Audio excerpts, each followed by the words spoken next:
Well, that's out of the way. Good old allergies. Come on. Start up. Okay. And good. Okay. Need that window open. We need this window open. And we need this turned on. There we go. Thank you for the blessings. I appreciate it. The allergies, you know, windows open, spring, all that jazz. Hope everyone's doing well. I've got some coffee. I've had a little bit of breakfast. Rat's Tail says that it is midnight in Australia. Sure, sure. Beautiful morning here in Columbus, Ohio. Got the windows open and I'm ready to do some airbrushing today. Nice. I don't think I'm going to get a chance to do any airbrushing today. I think that I am, well, maybe late tonight. I don't know. It's hard to, well, no, because it's Sunday. So Vince and I are going to have a meeting probably at 9, although I'm going to be at a birthday party, but I don't know. I'll have to figure out how that works out. It's a holiday weekend here too, so no work tomorrow because it's Memorial Day here in the United States. So that extra day is sort of nice, actually. Let's see here. Switzerland, the Scottish Islands, Alberta, Canada, Cologne, Germany. Let's see here. UK, Isle of Wight, Lexington, Kentucky. How you doing? Markham, Ontario. Currently building a pair of Lehman Russ tanks for 40K. Nice. Nice. One of these days I'm going to build one of those for reasons. I'm not quite sure why, because I don't really play 40K and I've never really played Guard. Like, I have a bunch of Guard, but it's always been for, like, Kill Team and stuff like that and whatever. So, but nonetheless. Good day from Winneconne. How you doing?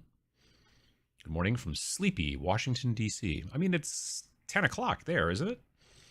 Good morning from Portland. Grease from Manchester. Nice. Gesundheit from Chippewa Falls. Really looking forward to demoing my game at TMX. Nice.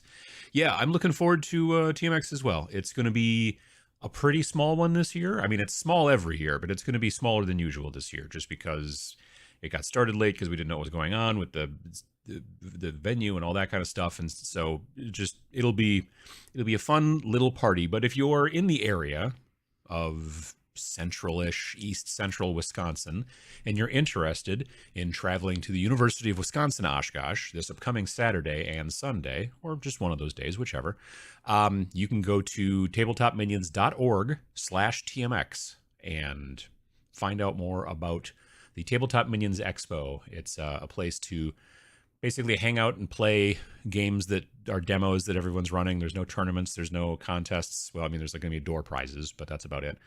But yeah, so I hope to see some of you there.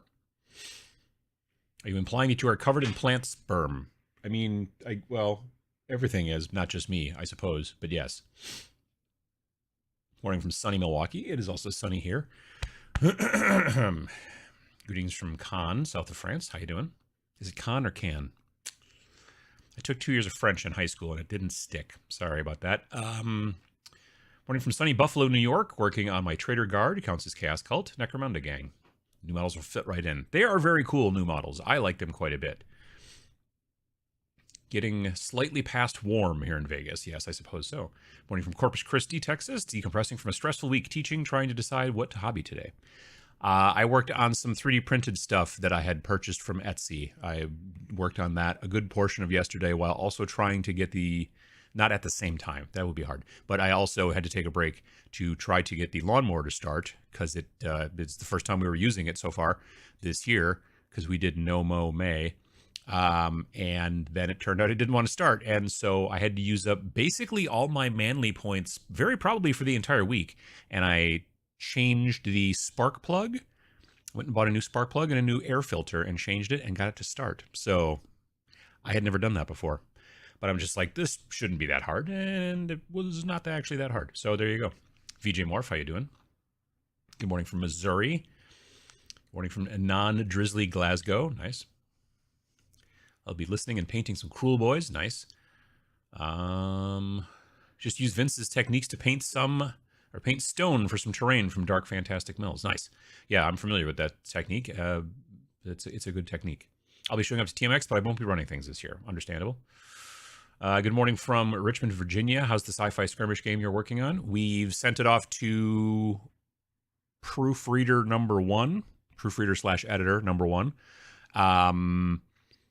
We should have the artwork by the 25th of June is the current plan.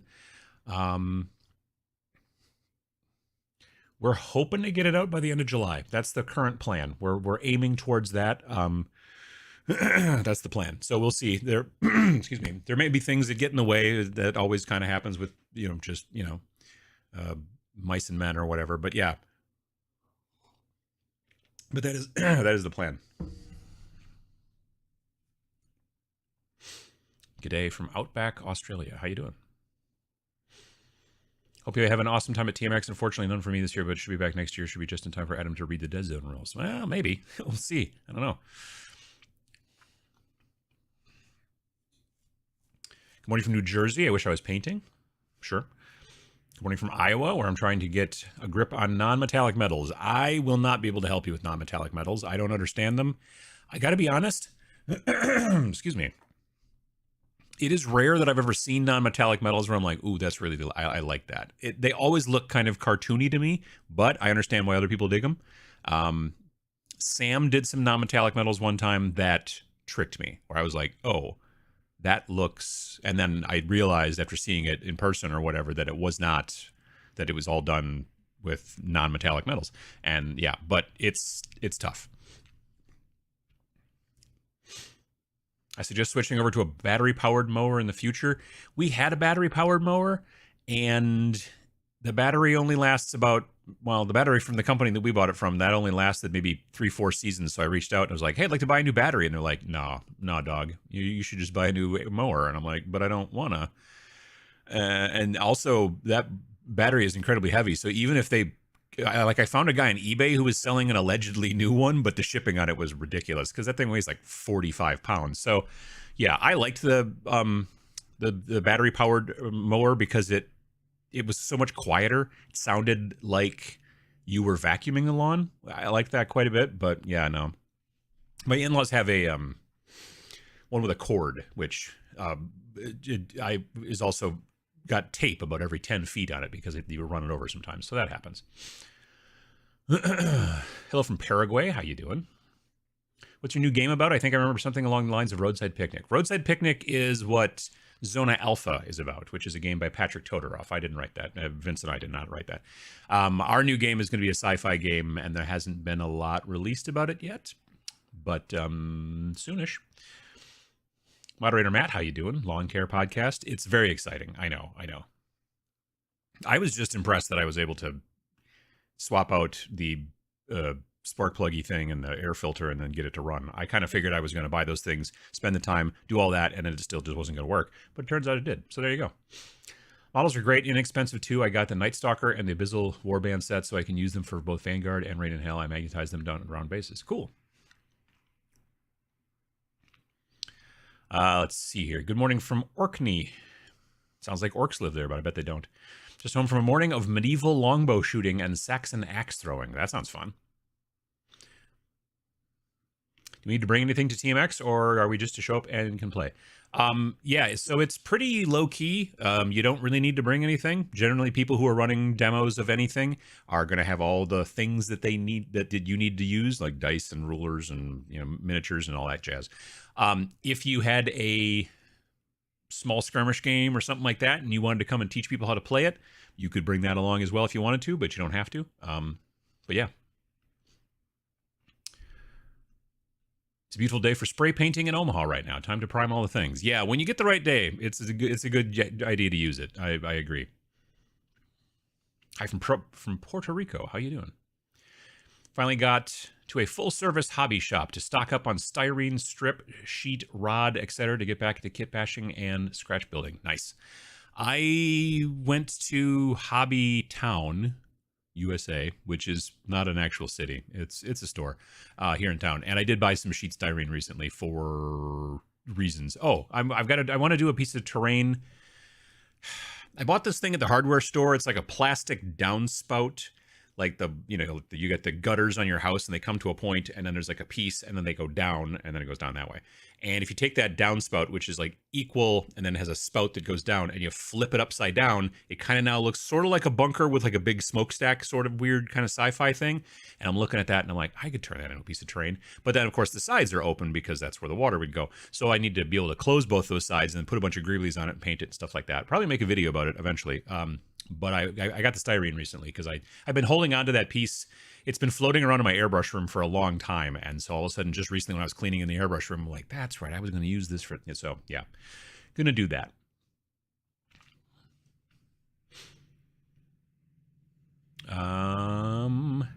Greetings from Finland. Currently assembling my 3D printed terrain for Kill Team / Zona Alpha. Nice.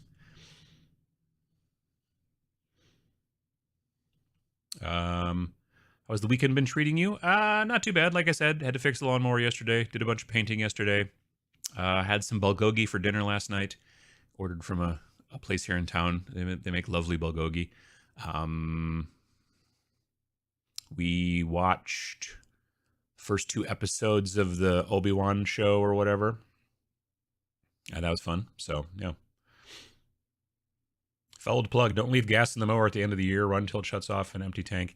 Yeah, I know that's what you're supposed to do. I don't know anybody who ever does that. I mean, you probably do, I'm assuming, because you're mentioning it. But I think that, and I've said this before, not here on the show, I think, and this is totally, completely pertinent to to miniatures and stuff. I think the companies that make snowblowers and lawnmowers should not try to enhance any technology other than the technology to make it so you have to do as little maintenance to their machines as possible. Like if they're like, oh, we can make it mow faster or quieter or taller grass, or we'll make it remote control, or like all that is garbage. I just want to be able to go outside and turn it on and make it work. I don't want to have to every winter fight with my snowblower to get it to work. And yeah, sure, I didn't maintain it, but I don't got time for that. Nobody got time for that. So any technology, anything where they're able to level up those machines should be into just like making it so it always starts. Everything else is a waste of time, in my opinion. So there you go. Hot takes against the small stroke engine industry or whatever. I don't know. New Kill Team minis look cool, but it pushed me in a different direction. Got Blackstone Fortress box for a lowish price and got my Traitor Guard that way. All grist for my Stargrave mill as well. Yeah, they could totally work great for Stargrave. Now, the Traitor Guard that are in Blackstone Fortress are different than the ones that are in the Kill Team, the new Kill Team box. Except for the 2 big guys. These 2 nerds here. The big Ogren guy and the Enforcer, as they're calling him. Those guys are the guys that are in the Blackstone Fortress box. But the other, Traitor Guard that are in that Blackstone Fortress, I think it was an expansion, wasn't it? Those guys are different than the guys that are in the other guys that are in the Kill Team box. Nothing wrong with that. It's just the benefit is then, and if you have both of those things, you can have even a bigger Traitor Guard team that won't look the same. You know what I mean? So that's pretty cool too. But yeah, definitely. Bought some of your brushes, Adam, from Monument. Wanted to show my appreciation for all you taught me about the hobby. Much love. Well, I appreciate that. Yeah, no, the second wave of brushes are selling well. The third wave is on its way. On Friday, Monument released their new product, which I'm hoping to get a bottle of this upcoming week. It is like a wash kind of glaze medium. And if you go back, excuse me, if you go back onto Twitch for Monument's Twitch channel, which is called Monument Slow Fuse, I think that's right. But if you go find their Twitch channel, if you look at the VOD from Friday, you'll see they were giving it away here and there. They had some giveaways and stuff. But it's he was showing like how he was using it, and it's basically like a medium, but it's not just a medium. It can also be a glaze, wash, and it's really interesting. And I'm really interested because I like to paint transparent a lot. That's like my favorite way to paint. You do the zenithal highlight and then do everything else transparent for the most part. I'm really interested in being able to mess with it. So yeah, I'm looking forward to getting a bottle, but they just released it so far. Like they just, like as they were going live on stream, they turned it on in the web store, like at that time. So I released my own demonic skirmish game today after a month of work. Thanks for inspiring me to get off my butt. Well, that's cool. Haley says, I hope it's called the Obi-Wan Show. I think it is. I think that's not. But I think that Obi-Wan with like a top hat and like a cane. Da-da-da-da-da. It's the Obi-Wan Show. Greetings from Prescott, Arizona. Catching you doing freight at work. Well, you know, there you go. Be glad to have you. What did you think of the Obi-Wan Show? And I have not had good bulgogi in a while. I like their bulgogi quite a bit. I don't know. So far, so good. I don't know. I mean, I don't have huge expectations for these shows necessarily, so it's fine. Let's see. Leaf blowers need to be quieter. That's yeah. Leaf blowers. Well, leaf blowers. Yeah, I'm kind of anti leaf blower, to be honest with you. Yeah. That's a good point. Isn't Blackstone Fortress cheaper than Kill Team? I mean, probably, yeah. Well, actually, I don't know, because now that didn't they re-release Blackstone Fortress? Weren't they like, oh, hey, we were going to start putting it out for sale again? Or am I high? I swear that's what it was. I swear they started releasing Blackstone Fortress again. Now, like I said, I don't think that there are Traitor Guard in Blackstone Fortress. I think that was an expansion. But I swear there were like goat people with guns and chain swords. I haven't looked at the Blackstone Fortress stuff in quite some time. I probably should go back in there. I wanted to make Traitor Guard that didn't have to be chaos. So thematically would be chaos or just guys that got tired of the Empire or whatnot, but they but hate that you can't build X and Y out of the box. There's a lot of people in the comments that were like, oh, well, just you put the different arms on different bodies and stuff like that. And that might work. And certainly you could do it. You could make it work. X-Acto blade, green stuff, lots of glue. You can make anything work. In the Death Corps of Krieg set, the Arctarius box, I wanted to have, I think it was a flamer gunner and also a plasma gunner. And those were technically the same model. And so I kit bashed it to make it work out of different models, but I had to cut it at the wrist and it looked a little janky and it's fine.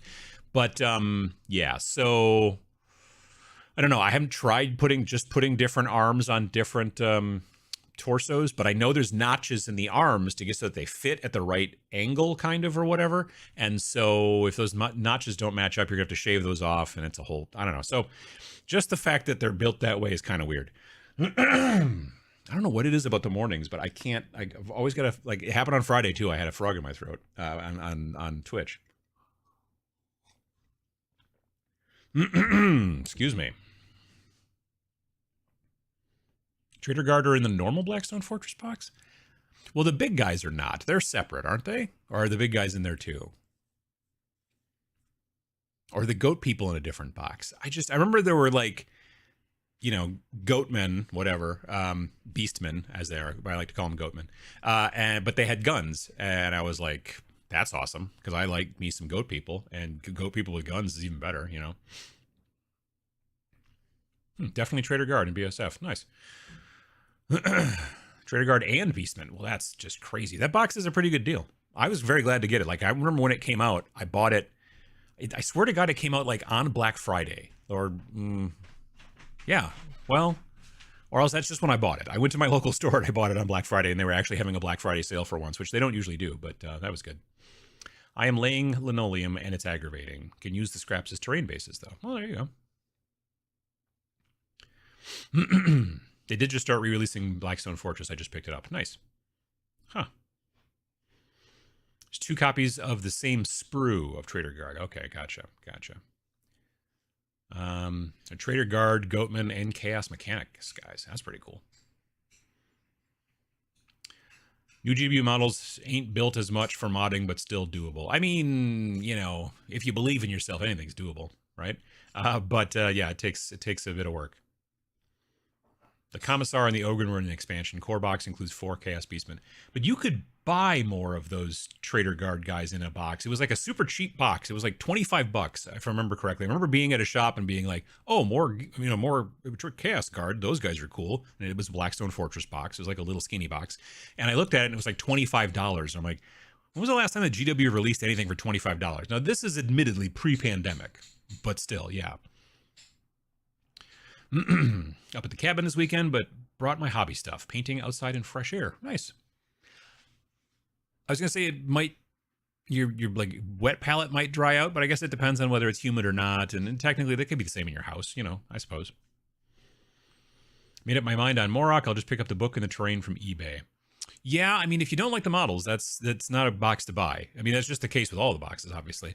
I've had some people ask, they're like, well, how do I just get the book and maybe the miniatures? And generally, they're slow about it, unfortunately, but generally they have been releasing the models in separate boxes. Like, I think you can get the novitiates now that were in Chalnath, but you can definitely buy a box of Krieg and a box of orcs. You can buy the Octarius book that was just in that box separately now.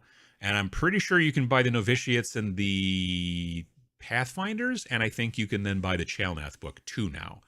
I don't know about the other one, Nachmund. I don't, but eventually I'm assuming, yes, you'll be able to get the heck was in Nachmund again? Oh yeah, the Chaos dudes, which are basically already just regular Chaos dudes, but with an extra sprue, or the weird Corsair dudes. So eventually, yes, but I have a suspicion you might have to wait a couple of months before, or if not a bit longer. So we'll see how that goes. As for the Kill Team models, the Traitor Guards are the ones I want, but I'm not willing to pay the price for the whole box. Black Fortress has a box set that included goat people. Nice. How's things? Fine. My throat's I got a little frog in it, but other than that, I'm doing okay. Let's see here. Punga's new release coming as a Frogman Blood Bowl team. Considering grabbing the models, would you like some for our next Blood Bowl game? I don't know. That's what stats would you use? That's interesting. Goats with guns, nuns with guns. Now we just need goat nuns with guns. Somebody who's really good with like 3D sculpting and stuff like that should make goat nuns with guns. That'd be fun. I would buy some of those. The expansion was Chaos Cultists, which matched the newly oh yeah. Okay, I remember the yeah. You're right. That's right.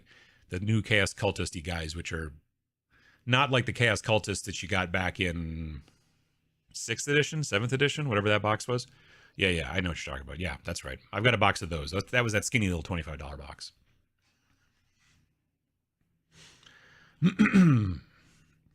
Let's see. Was the box with the Cultists of the Abyss with the massive flamethrower? Might have been. Good morning from Albuquerque. Working on a Kings of War Canucker today, and I will be testing out the Ammo by Mig oil brushers I just got in. Huh. Yeah, I've been watching some videos here and there about oil washes and such. I think I'm still, I don't know. I guess I should try it out at some point. I still like enamel just fine, but I should probably take a look at oil washes. I was actually watching Vince's video last night, his newest video from Saturday, which was about him painting Perturabo. I never get that name right, but I think I got close that time. He's a Primarch of the Iron Hands. And yeah, he used a bunch of oil wash in that, which over metals makes a lot of sense, I suppose. And since that guy's basically all metal except for his face, I don't like that model. There's something about the sculpt and the weird bulkiness to him and stuff. I just don't like. Vince's paint job was cool. That model has always just been like, ugh, I don't know. It's not my jam. I mean, I don't own any of the Primarchs and probably wouldn't. Do I own Gilliman? No. I do own the new Abaddon, but I've not built him yet. He's not exactly a Primarch, but you know what I mean. He's in the same... he's getting there. Fun fact, people swallow 35 frogs a year in their sleep. I did like 4 or 5 last night, I'm pretty sure. And they're stuck there now. Let's see here. Goat nuns with guns. I need a laugh today. Well, hopefully that helps. Goat Hun nuns with guns on the run, coming to Kickstarter 2023. There you go. Finally good priming weather in Illinois. Yeah, today's going to be good for that. It's going to be not too humid, I think, which will be nice. About 81 degrees, at least in my neck of the woods. The box with Servants of the Abyss, you got the Traitor Guard plus a couple of Beastmen and some assorted other models. It's half the Blackstone Fortress baddies. That's not bad. If you want to play Veteran Guardsmen and start new Kill Team, which books do you need? So if you want to play Veteran Guardsmen, aka Death Corps of Krieg, you're going to need the core. You're going to need the core Kill Team book, which will just say Kill Team Core Book, I think, or Core Rules on the front. One of the two. It's probably $50 if I had to guess. Then you would probably need the book for Octarius, which you can also buy separately, from what I understand. The Octarius book is going to have, it's basically the book that came in the Octarius box that wasn't the core book, or whatever. So it's going to have rules for all the stats in there for the Veteran Guard, aka Death Corps of Krieg. It's going to have stats in there for the Orc Commandos, and I think it's going to have some scenarios and other junk like that. So, yeah, you would need probably those, at least the core book and that Octarius book, and then you buy the box of the Death Corps of Krieg guys, and you should be able to play with all of that. I don't think you can get, and this is what's so weird, like if you bought that box of models, I don't think it comes with Kill Team stats built into it. Like, I don't think it's on a sheet in the book or in the box. I don't know. I've never bought one of those, so maybe it is, but I don't think so. If it is, that'd be cool, but it's probably not. So you'd either need to buy the book, or probably, I mean, you could technically, I think, probably Battlescribe, the app, will probably also have the stats in there for those guys, so you could take a look at that as well. But then you're not going to get the fluff, and you're not going to get, I don't know. I feel like you're going to have, it's going to be a little bit harder to understand some of the options when you're building, because you basically have to build a list and then look at it and go, well, what did I just build? And then see the stats and go, oh, because there's not really a great way to see the stats in Battlescribe of a thing unless you look at it, unless you actually built it and then look at your list, at least on the app. The PC version, I think, is a little bit better for that, being able to kind of make some decisions ahead of time, but I haven't used the PC version in forever. Building my hobby nook again today. Any hints on layout and storage using flat wooden wine boxes? I've always been told, and I don't do this myself because I'm a slob, but I've always been told that the things you use the most are the things that should be at arm's length. If you were like, oh boy, I should have used this thing a lot, but it's always in a drawer way over there, then you should move it closer. But I'm no Marie Kondo, I'll tell you that right now.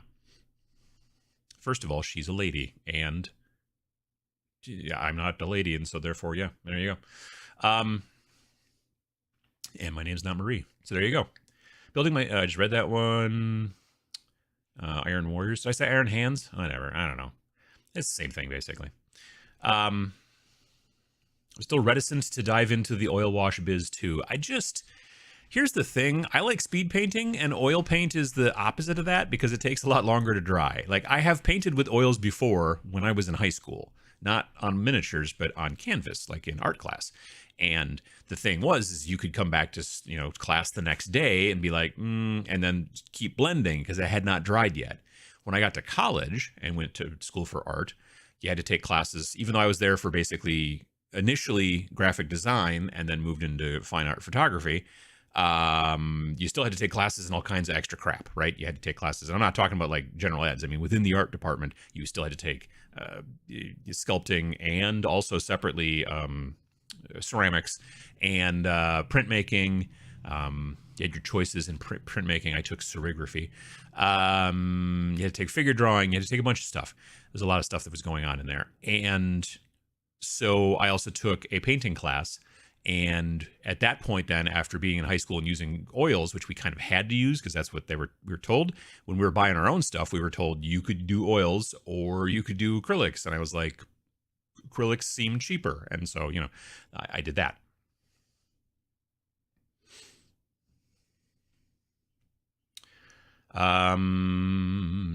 Let's see here. Been working on painting some gang models from Warlord Games Judge Dredd. They're going to be generic sci-fi miniatures for MIDI-agnostic games, plus they're a lot of fun to paint. I've always wanted to try a demo of that game, but I've not ever been at a convention where they're running a demo that I know of. I mean, maybe Gen Con. I should look at the list for Gen Con and see. Any thoughts on the old Inquisitor minis game from GW? I own a copy of it. I bought it not that long ago. Like, I think, again, it was just before the pandemic.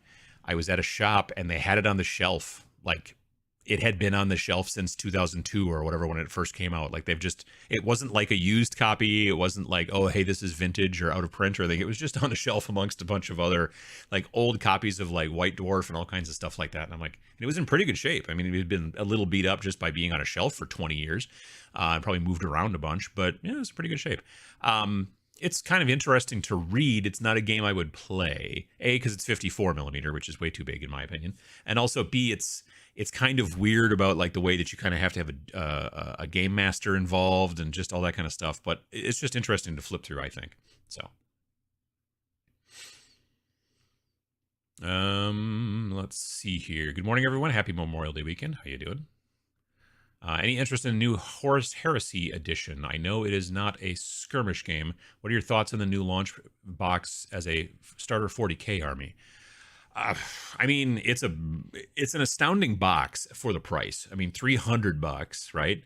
And you get 40 TAC Marines. I mean, they're, heresy ones, the bumpy shoulders and the beakies and whatnot, and the weird looking guns. But you get 40 of those guys. You get 10 Terminators, Cataphracti Terminators, I think.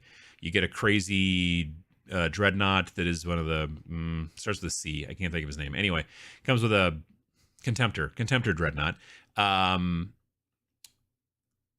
2 character dudes and also that big honkin' tank. So that's a lot of stuff in there for $300, especially when you compare it to Necromunda, which that box was also $300 and did not come with nearly as much stuff. Speaking of which, do I have this? I might have this. I have to turn my head to make it look like my microphone's in the way. Yeah. Okay. Okay, I'm on the right window. Okay, there we go. So here's the Saturday pre-orders. Here's the cool Kill Team models. I think they painted their big ogre guy nicer than mine, which makes sense. They're I'm not a pro, but I don't know. I was relatively happy with mine. It was all I painted all 12 of those guys pretty fast, speed painty. Yeah. Anyway. Stupid expensive dice. They at least used to come in like a plastic tube that you could keep them in. Now they come in a blister pack, which you will open and then you got to put them someplace, which I don't know. Chaos Knights, blah, blah, blah. Where am I looking? Oh, I know what I'm looking for. Yeah, so they're starting to sell this stuff separately now. And that's fine. I mean, it makes sense. But they've got this new one here. And there was some talk yesterday on the Discord, on the Patreon regulars Discord for the channel, about how this was going to be 65 pounds. Now, for those of you who are American, I don't mean weight. I mean pounds sterling, the dollary dues that the UK uses. So I did a quick Google thing, and I was like, so how many dollars is that? And it's like $82 and change, I think. So I said in the thing, I said, I was like, okay, well, if it's $82, that means it'll be $99. So this one single piece of terrain, which is cool, but I don't think it's that cool. It's gonna be $99. Turns out it's 110. So yeah, that's a lot of dollars for a single piece of terrain. Let's do it in US English. Yeah, $110 for the extended hab module. Now, again, like I said, it's pretty cool. I don't think it's $110 cool. That's crazy. Like a single one of these hab module things is $80. Which is, I've built 2 of these guys now. I've built 2 of these guys. I'm going to prime them. I've primed them. I'm going to be doing some airbrushing on them. I'm going to make a video about like the kind of the process for painting and stuff like that. But these things don't come across to me as $80 pieces of terrain. So that's kind of crazy. But the choice then is to certainly not buy them, I guess. Button. There we go. So yeah, I don't know. I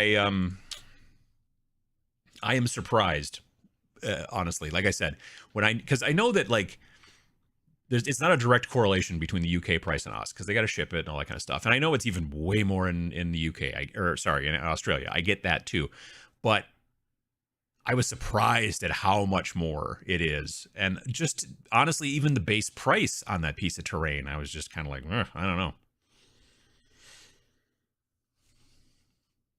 People talking about heavy gear. I had a friend who was really super into heavy gear. I played the PC game, Heavy Gear 1 and 2. Horus Heresy box is not only a lot of models for the money compared to other GW projects. It's true. Also, you get a big, thick, I think it's a hardcover. Isn't it a big, thick hardcover book? I think so.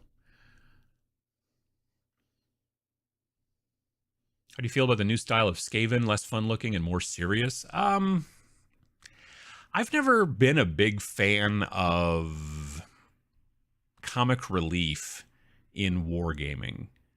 I don't know why. There's plenty of, like orcs are basically comic relief in wargaming, at least in SciFi and 40K. Not quite as much in fantasy. I think that in fantasy, the orcs seem much less like comic relief than they do in the in 40K, which is interesting. I wonder why they do that. But nonetheless, yeah, I haven't seen a ton of the new stuff. There's the stuff that came in that Nether Maze, not Nether Regions, not Nether World, Nether Maze box, and there's some Skaven in there, and there's that one new guy they showed off, and then maybe there's some other ones, but yeah, I don't know. I don't own any terrain. I use GW's store terrain. I use boxes and cans. Nice. Pound equals like $1, but worth more. Yeah. Still have my Inquisitor figures and thought about painting them. Would you ever consider painting one on Twitch? And is that too much? And that is too much for the Necromunda train. I don't know. I don't know if I'd want to paint 54mm models. I like 28mm. I am interested in trying out some slightly bigger scale, like slightly. Conquest from Parabellum War Games, Conquest, Last Argument of Kings, and then they also have First Blood. But you can use those models. First Blood is more, well, I don't want to say it's skirmishy, but at least it's not rank and flank. So you're not moving them in rectangles. You're moving them kind of like you do in Age of Sigmar, which is still moving them in squads. And in theory, they're working on an actual like true skirmish game where you're using 5 to 10 models per side. Anyway, those miniatures from that company are a little bigger. They're closer to like 38mm scale from what I understand. The Marvel Lunchtime Rainbow, whatever game, Conflict Protocol, Crisis Protocol, Christmas Protocol, whatever it's called. That game is like 40mm. So that's a little bit bigger. And from what I understand, there's people out there who are like, I like painting slightly bigger. I don't know if I would like 54mm though. I haven't, like, I'm not into busts. I'm not into like the big 75mm stuff and things like that. So I don't know. It's a good question. Have you read the ossified Kill Team rules? No. I think I found the website and then I was like, oh, and then I got busy with something else. So, but I'm sure I have a tab open somewhere on one of my computers to that page at this point.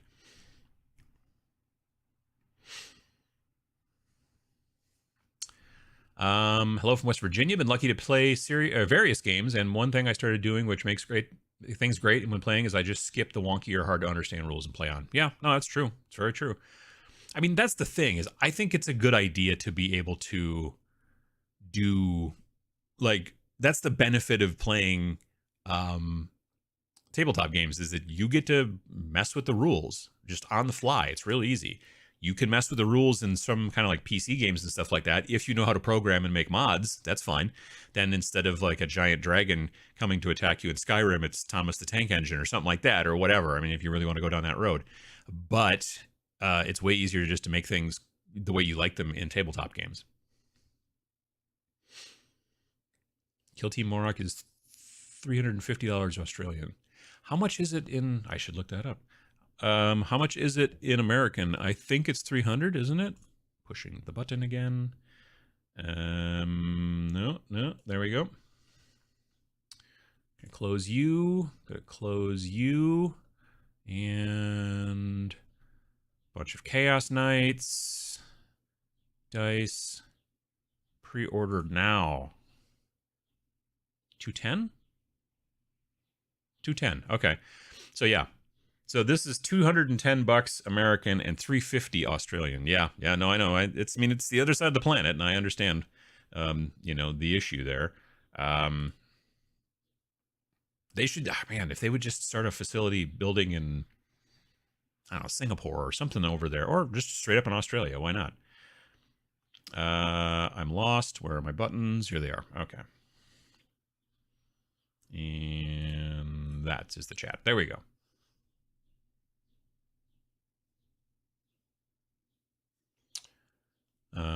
Infinity's intro sets come with some very nice MDF terrain. Oh, that's kind of cool.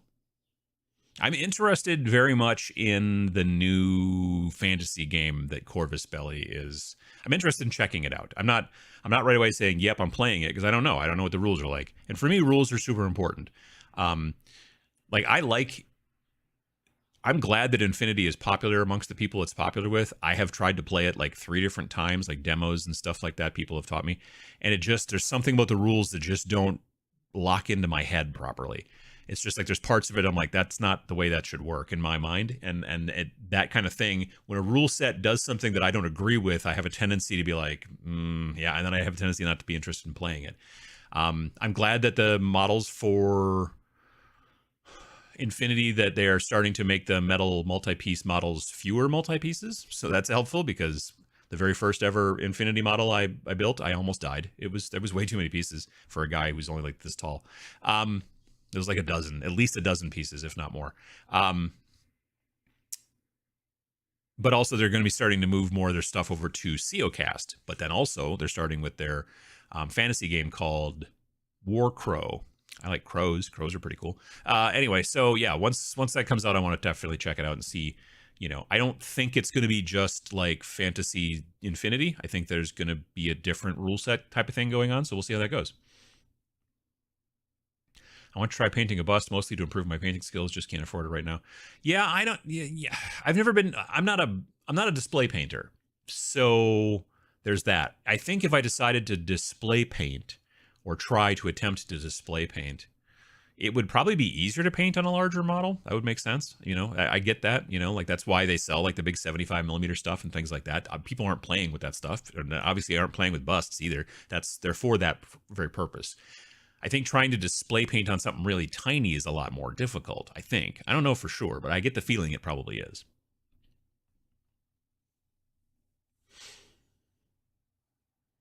I guess orcs are a representation of 40K's past, and that frankly, long before the setting was grimdark, it was a series of funny parodies on sci-fi tropes. Yes, it was definitely a satire game back in the day. And they say it is still to this day, and I'm like, yeah, it doesn't come across that way, I don't think.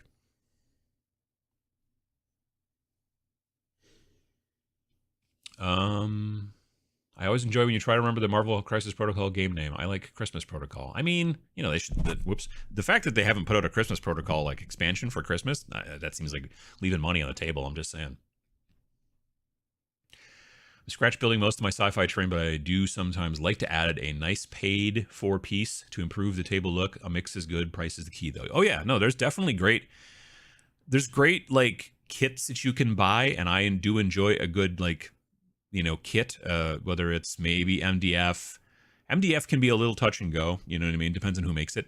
But nice plastic kits and stuff like that. Like GW does some amazing looking plastic terrain. It's just that right now, I think probably for some time now, we're going to be paying a lot more for it because of everything, so that's something to be keeping track of. And we will probably need to, if you want to save some money, it's probably going to be a good idea to start thinking more and more about scratch building or maybe 3D printing, that kind of thing.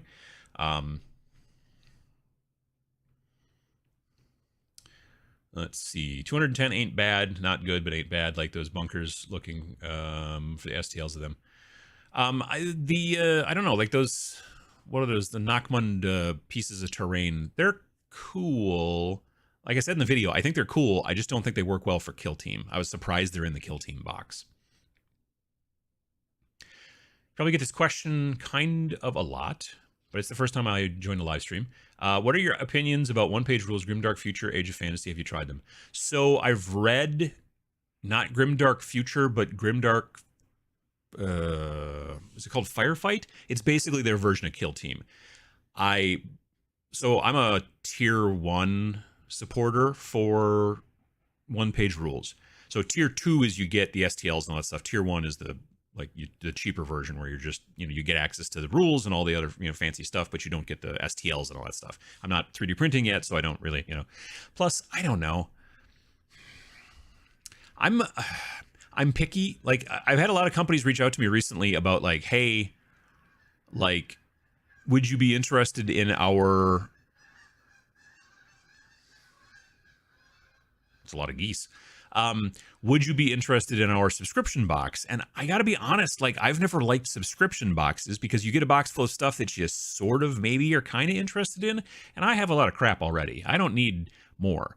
Subscription STLs at least don't take up physical space, so there's a benefit there. That being said, not having a 3D printer, I'm not currently signed up for any Patreon STL things and stuff like that. I would rather much go and be like, I like that thing, or that these 3 things that you release that 1 month, and I'm glad to go to my mini factory and buy them separately, and then, But anyway, long story short, 1-page rules. I've read, like I said, the Kill Team thing, and I want to try it, but there was something in there that like immediately from the get threw me off, and that was that they had like this big like diagram showing, oh, hey, this is how you move miniatures that need to move in a group. This is how you do it. And I was like, as I first looked at it, I was like, no, I want to play a skirmish game where everybody moves separately. Generally, that game is played that way. It's just that there are some models in that game that do move in groups or can move in groups. And the big diagram at the top of the page was showing you this is how you do it or whatever. And when I first flipped through it, I was like, well, that's not the right game for me. And then I like let it sit for, I don't know, 6 months or something like that. And I've gone back and looked at it since and gone, oh, it's only certain models that do that. And you could easily build a list where nobody does that and it'd be fine. But I want to try... eventually doing something with it. But yeah, like I said, I'm aware of this stuff, and I wouldn't play the other big army games because I'm not super into army games. But the whatever that, like, I think it's called Grimdark Future Firefight, I believe, is their version kind of Kill Team. And I know they have a game called Gang Wars too, which is like their version of Necromunda. And I think on Fantasy, I think it's just called Age of Fantasy Skirmish or something like that.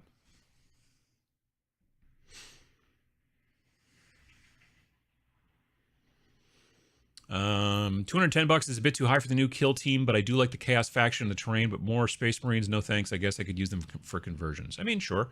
Or, I mean, there's always, obviously, you could buy the box and then just sell the Space Marines on eBay or to a friend or whatever, or something like that. There's also that possibility. Craft foam board is cheap, and what a person can create with it is amazing. Oh yeah, there's a lot of, I mean, if you want to take the time and you enjoy the process, you can do really amazing looking terrain with scratch building stuff for sure. Greetings from the free state of Florida. Allergies and coffee here too. There you go. I like the new Kill Team terrain, though. I agree that did make a lot of Kill Team sense, but I just want... It's just great to not have ruins to fight over. I like fighting over ruins. I think it's just because of the low walls. I think that helps a lot.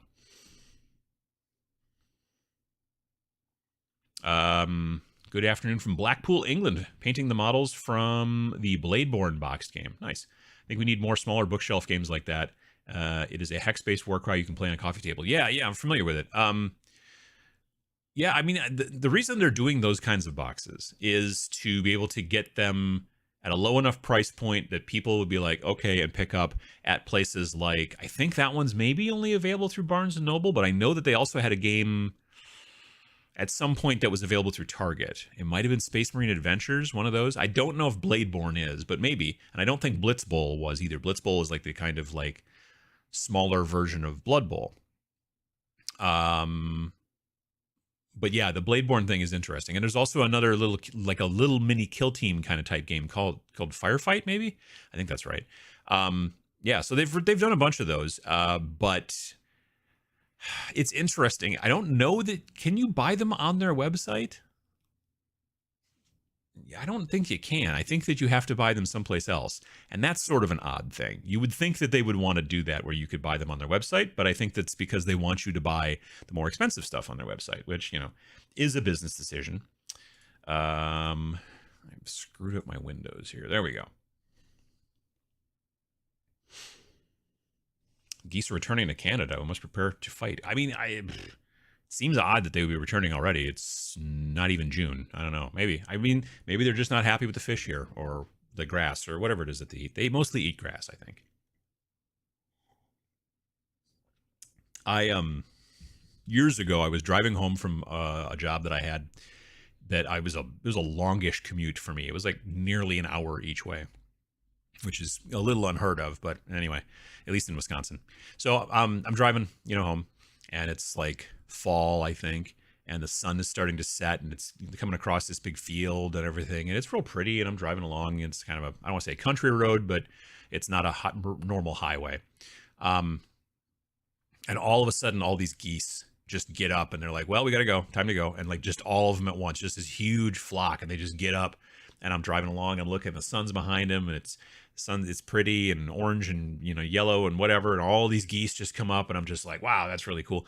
And then they fly over my car, and when geese are about to go on a long flight, they get rid of extra weight, let's just say that, and just clumps of partially digested grass, just big, like golf ball size, just clumps. Like someone was just throwing clumps at my windshield of my car. I'm driving, and they're just landing on my car because they're flying over the top, and they're getting ready for a long flight, so they got to get rid of all that extra grass.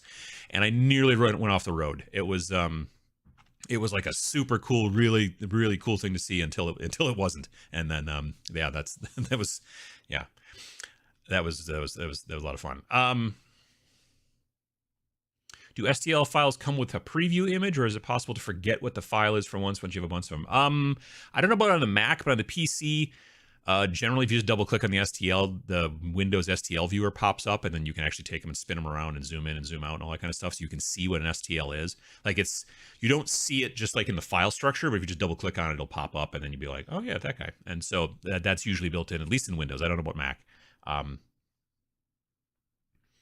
Just got to be curious, what is bulgogi? It's a Korean dish that has lots of vegetables and sticky rice, and can have, usually has a protein as well. I like pork belly. My wife generally likes the tofu. But it's quite good. The place we get it from here gives you a lot. Like when you get it to go, it is a big, like, it's heavy, and you should not eat all of it at once in one sitting. You should eat some and then eat some later, like the next day, because it's too much food.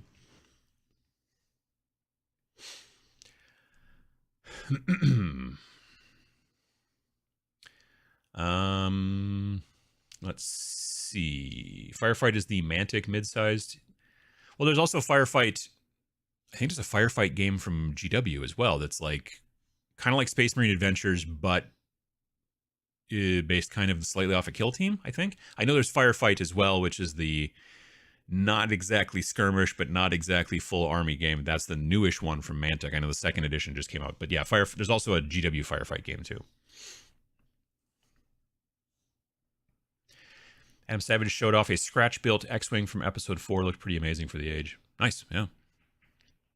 Just coming off running my LGS first Kill Team event. Went great. Trying to be the hobby change I want to see. Good to hear. That's absolutely great. Yeah, no, I mean, that kind of stuff is, it's important if you want to like grow the hobby in your local area. Sometimes you have to, do it. You kind of have to become the catalyst there. By the way, I got my Rain and Hell book on Friday, and we'll do some reading today, so hopefully push my gaming team to try it. Now I need to build 4 warbands as the game advocate. There you go. See? 54 is not that much bigger compared to 32 millimeter current GW, and coming from Primaris Marines is even closer. Windows Explorer has a previewer built-in standard STL, I presume. Mac has STL previews too. The one in Finder isn't great, but you can see it. There you go. Got carpet bombed by the geese. Yeah. Didn't know that was going to happen.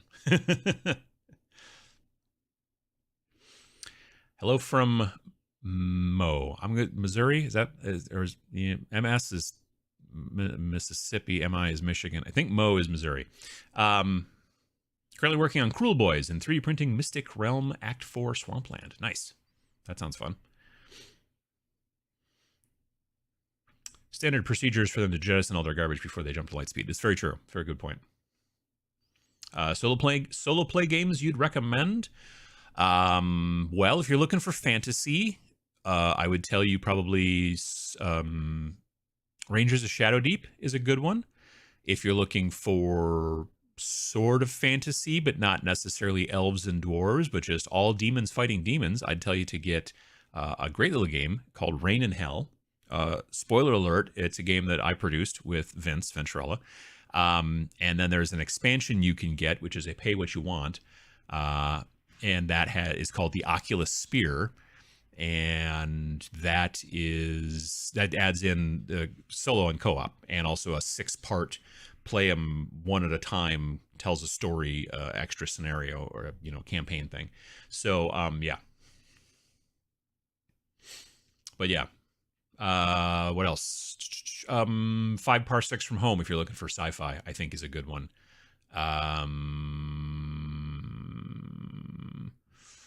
Yeah, for small skirmish, I would say probably 5 Parsecs from Home. I think that there might be solo rules for Stargrave. I haven't tried them, so I don't know. But 5 Parsecs from Home is also a good one. You should be able to get all of those. Yes, you should be able to get all of those if you go to wargamevault.com. Or you can get our game if you just go to our website, which is snarlingbadger.com. You could go there. But those other games, you'll find those at Wargame Vault. That's if you're looking for, PDFs. If you're looking for print version, I think Modifius does 5 Parsecs from Home. You might have to go to their website. You can get the print version for our game, also from Wargame Vault. And actually, now I can think of it, Rangers of Shadow Deep, you can either get on Wargame Vault or also from Modifius, because they have got a fancy version of it or something like that.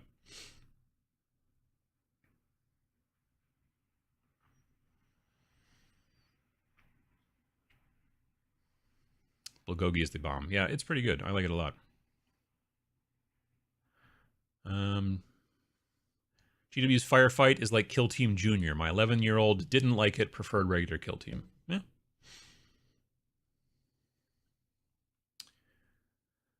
Let's see here. Jim Crimmins, how you doing? +1 for Rangers of Shadow Deep. Sorry, itchy nose. Starfinder has some great solo campaign stuff too. Starfinder. Isn't Starfinder the RPG? Or are we thinking of Stargrave? What are we thinking? Starfinder, well, yeah, I think Starfinder is because there's Pathfinder, and then they made a sci-fi version of Pathfinder, which I think was called Starfinder. But you might be talking about Stargrave, but I could be wrong.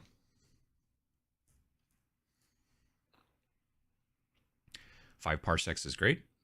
Fireteam is good when you don't have heaps of time and friends who have even less time than you do. Sure, makes sense. Hello from very rainy Colchester. I mispronounced that, I'm sure. Currently 3D modeling a display base for our next project. Nice. I've unfortunately not been able to do any more 3D sculpting. Sculpting is not. I'm trying to make little electrical boxes and little greeblies and stuff like that for terrain. And so when I'm using Tinkercad, it doesn't feel like sculpting as much as it feels like CAD. But nonetheless, I haven't had any time to do that lately. So Stargrave has solo modules now. Nice. Just received Stars of Akarios, large Kickstarter sci-fi starship combat game. Great minis. I've never heard of that at all. Interesting.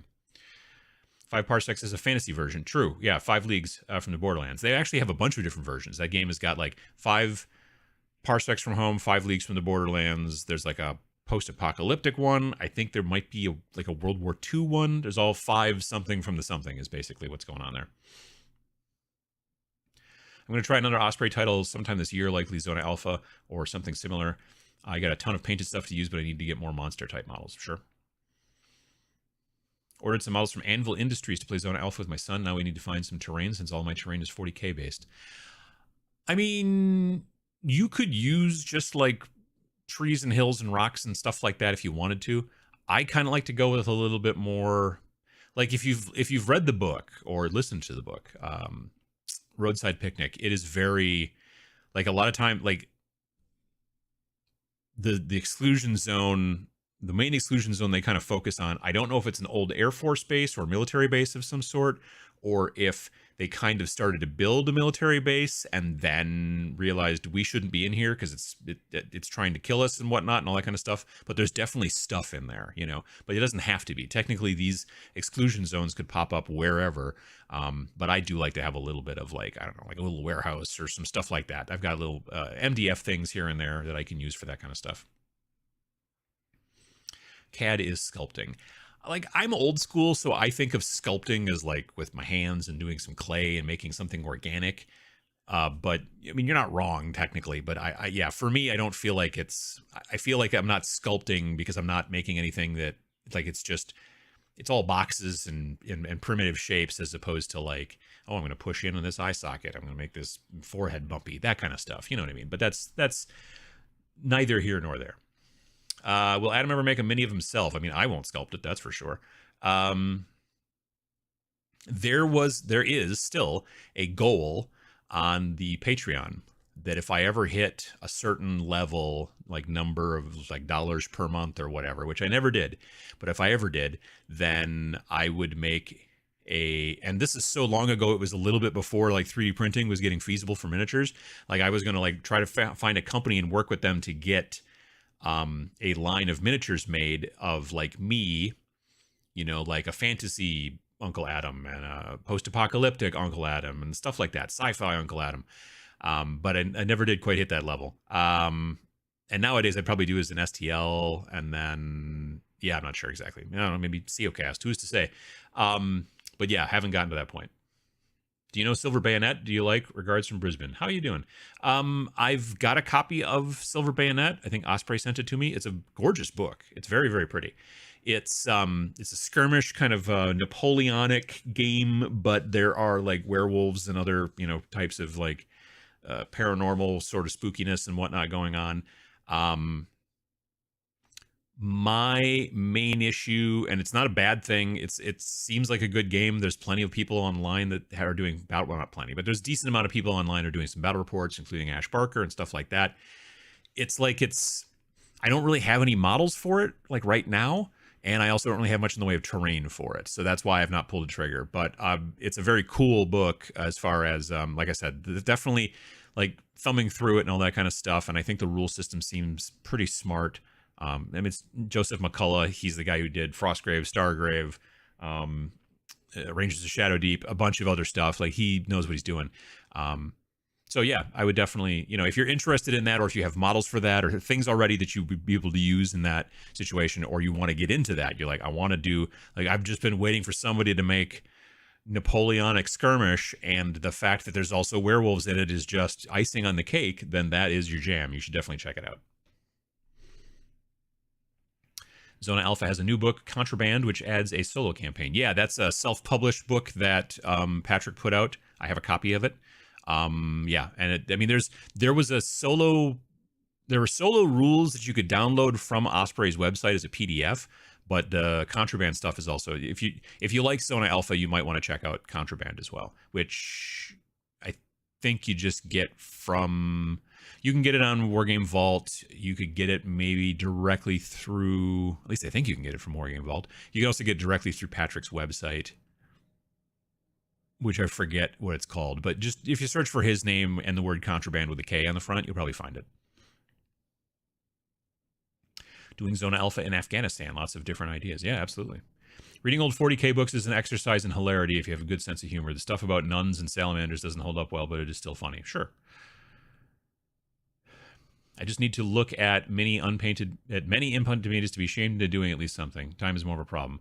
I mean, I don't think shame should be the situation. You know what I mean? Like, I don't know that a person should be like, oh, I'm ashamed of what, you know, it's just sometimes you've got other stuff going on and that happens. Life is life, you know?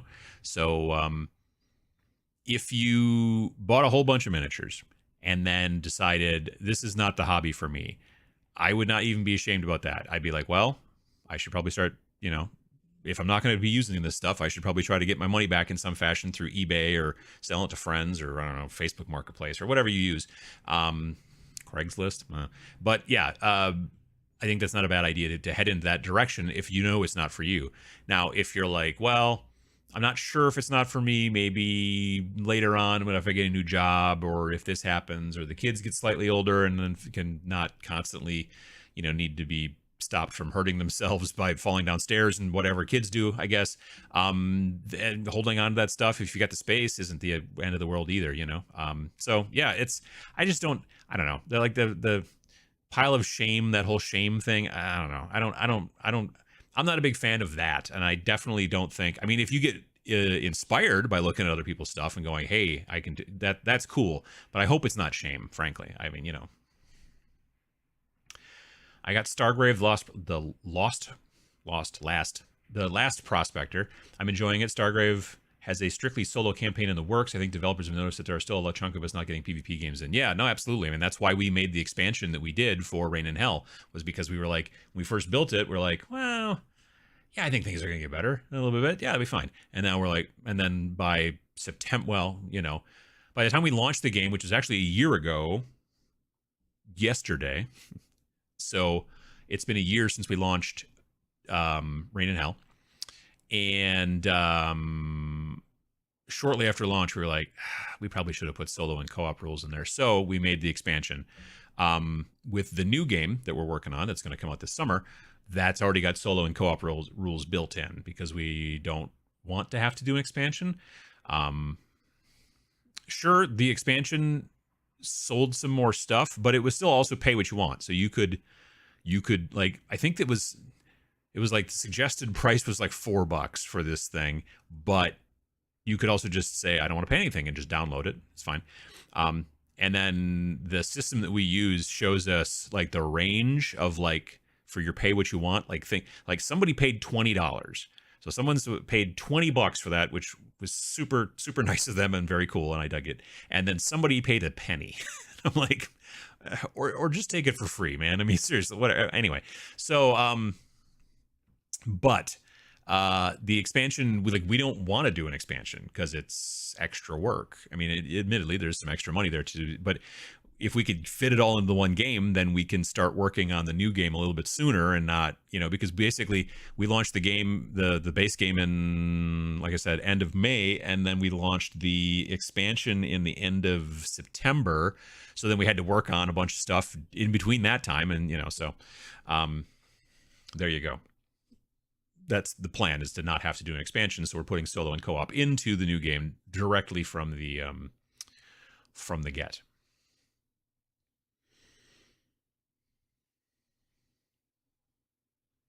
I remember you posting some pictures on Instagram of shanty houses from the convention in Utah or something. I want to buy or build some of those for our Zona Alpha game. The best shanty houses that I have come across, I have gotten from a company called Miniature Building Authority. So yeah, Miniature Building Authority. They make resin, like shanty town houses. They may make some that are pre-painted, but they're really kind of expensive. I bought the ones and then painted my own. They're really good. If you go back through my YouTube channel and you go back a ways, you will find there's only 3 battle reports so far on my channel. The second and third one are both Kill Team, but the very first battle report I ever did on my channel was for a game called Wreck Age, which was partially created by moderator Matt here. Moderator Matt and his business partner at that time made this game called Wreck Age, and we did a battle report up in my studio, and a good portion of the terrain on that board is the Modern Building Authority shanty buildings. They're really nice detail, and they paint up really nice. The tops can come off, and then you could, I guess, play on the inside, but I just glued them on because I'm never interested in playing on the inside of a building. So, and they're not huge, so that, yeah, works out nice. But I would definitely check that. Are you telling me we had a chance to put both Goobertown Brent and Uncle Adam minis on the table, but it didn't happen? This is the worst timeline. I mean, I don't think there's Uncle Adam minis, unless someone made one and didn't tell me.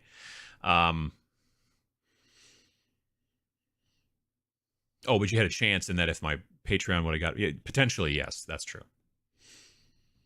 I mean, technically, if I could just get somebody even just sculpt my head, then you could put it on, I don't know, Space Marines or whatever you wanted to, I suppose.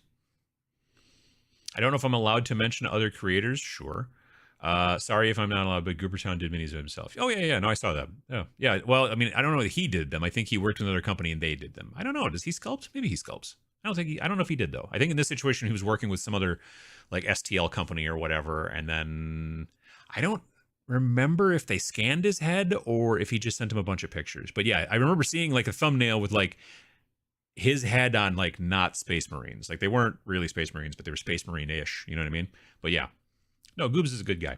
We hung out in Reno, Nevada recently, well, March, because he was there for the Game Manufacturers Association trade show.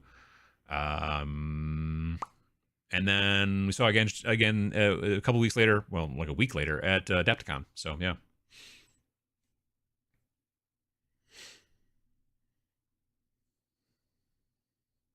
Anywhere I can get a free one-page rule game along the lines of 40K. Greetings from Cork, Ireland. I would tell you to go to a website called onepagerules.com, probably.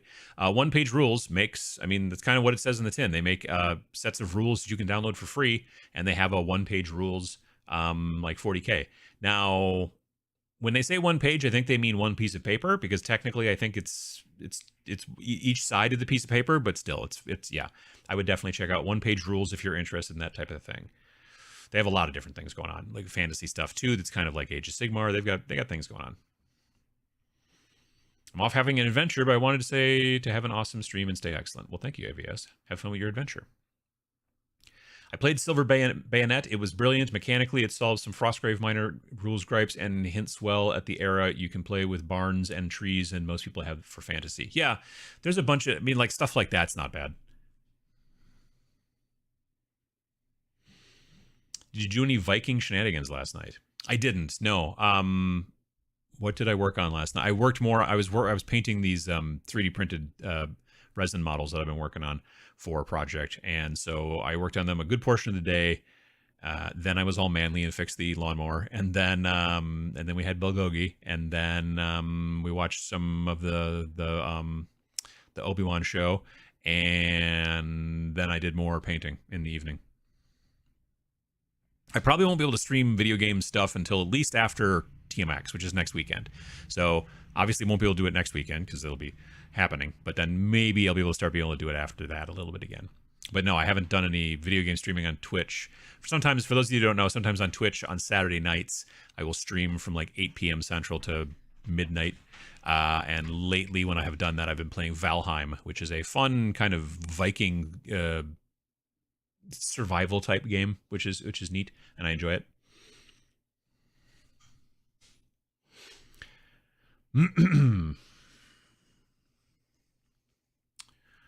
Let's see here. I don't believe in piles of shame or guilty pleasures. They imply that you have to explain yourself to others, like their opinions control you. You do you. Yeah, I agree. On the shame thing, this is a hobby. It's supposed to be fun. If you aren't enjoying it, stop. If you don't like the game, don't play it. You should feel bad if it's not for you. Probably shouldn't feel bad if it's not for you. But yeah, I absolutely get that. Plastic modelers call it their stash. Miniature modelers, for some reason, call it their pile of shame. Yeah, no, I think of it as like, when I come up with an idea for a mini, the first thing that I do is I go dig through, the stuff that I already have. It is a lot of it, and there have been plenty of times, like when I was working on my Stargrave crew, I wanted a robot, and I was like, I think I have a cool Star Wars robot that I could use. So I dug around and found a robot from, I don't know, something from the Star Wars Legion. It's not, I've never seen him in any of the movies. So he's not like, there was that real tall robot that Alan Tudyk, is that his name, did the voice for in Rogue One. It's not that guy. It's not the robot from Solo. It was voiced by the lady who did that TV show called Fleabag. I can't think of her name. Penelope? Phoebe? Something like that. I don't know where this robot came from. I mean, I know it's a Star Wars Legion thing, but I've never seen it in any of the movies or anything like that. And I was just like, this is a guy that I'm going to use. And so I wasn't planning on using him for an actual, like, army for Legion. I was using him for something else. Or there was something else in that box. And I'm like, I need this and this, but I don't need that robot guy. And so I used the robot guy for Stargrave. So there you go. Short story long. Speaking of which, where'd I put it? Here.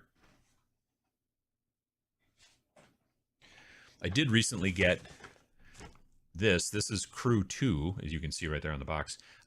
These are Stargrave miniatures from North Star military figures. This is, so they were, when Stargrave came out, they released 3 boxes of this. There was Crew, Mercenaries, and Soldiers, or I forget exactly. Anyway, this is crew 2, and it's mostly ladies and aliens, because they didn't really have any ladies in the last one.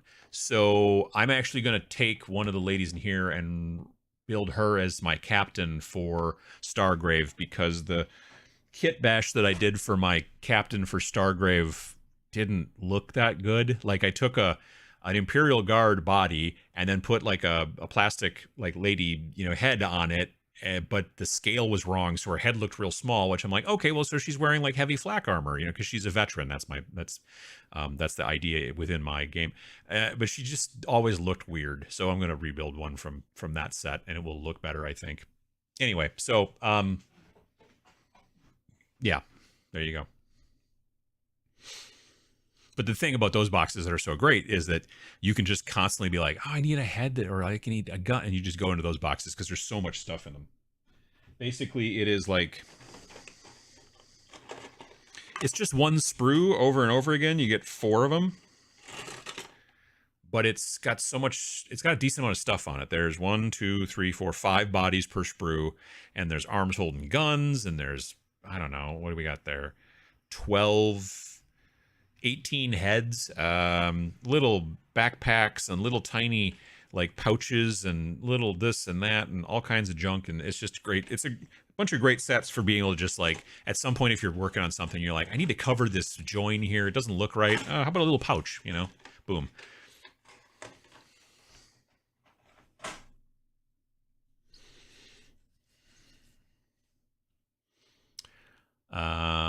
Someone made it fashionable to call it that in social media. No, I know. Yeah.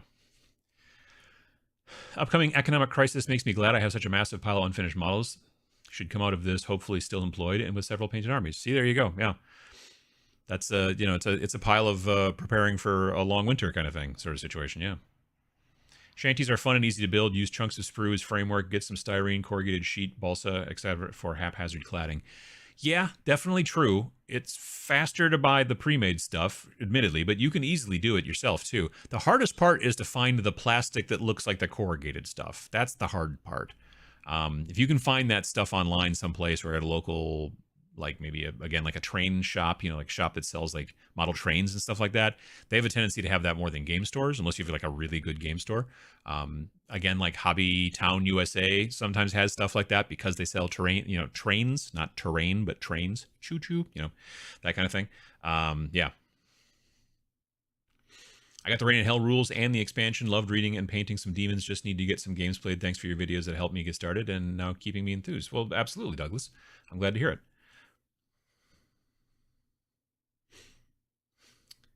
Need to make this so a range of Uncle Adam heads. I was going to get my head scanned at Nova Open 2019, I think. There was a booth. Well, yeah, there was in the vendor area, there was a table. And I think it was a company called Dad's Armies that sells a lot of different stuff. They're like kind of like a retailer, but I think they're maybe, I don't know if they have a store or if it's just an online store, but they go, I've seen them at conventions before. Dad's Armies. Nice people. I think I bumped into them. I think they were at Adepticon. Pretty sure they were at Adepticon this year. They had a booth at Adepticon. Anyway, in DC, at DC that year in 2019, they also had a hand scanner thing for making 3D scans, and then they would like scan your head, and then they could send you a bunch of printed heads that you could put on your things or whatever and all that kind of stuff. And it was like the last day of the convention. I'm like, I'm going to do that. And then just get a bunch of printed heads. It'll be awesome. And then they could not get their laptop to work that it was attached to. Like, I had seen other people getting their head scanned over the weekend, and then on Sunday I was like, yep, I'm going to do that. And they're like, and they were messing with it, couldn't get it to work. Laptop would not boot properly or whatever the problem was. So I was like, oh, well. But yeah, that would be kind of cool though. The hard part is evidently the glasses.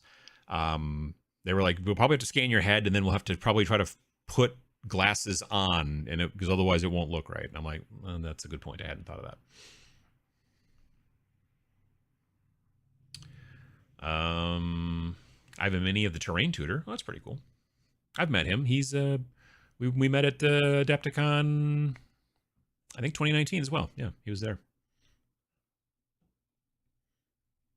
Thank you for the Miniature Building Authority suggestion. I found their site and looking forward to exploring it. Yeah, it's an older website. Like, it's not a newer design, but they do have decent stuff on there. And like I said, the Shantytown stuff is that, like, I don't know if I've ever bought anything else from them other than Shantytown stuff, because their Shantytown stuff is really dope, as the children say. I'm on Scenario 5 of Oculus Spear. It's been a terrific journey, very enjoyable. Got me painting a variety of models. Nice, Jim. Glad to hear it. Make a Finecast Uncle Adam model. Then it's going to have like a big bubble like where my face is or something, and that'll be no good. Greetings from Jacksonville, Florida. My day is going to be all about 3D printing a desktop tower-sized spaceship model for a West End game Star Wars game I'm in. Nice. Let's see. Eons of Battle produces terrain STLs and Major Kill does mini STLs. That's pretty cool.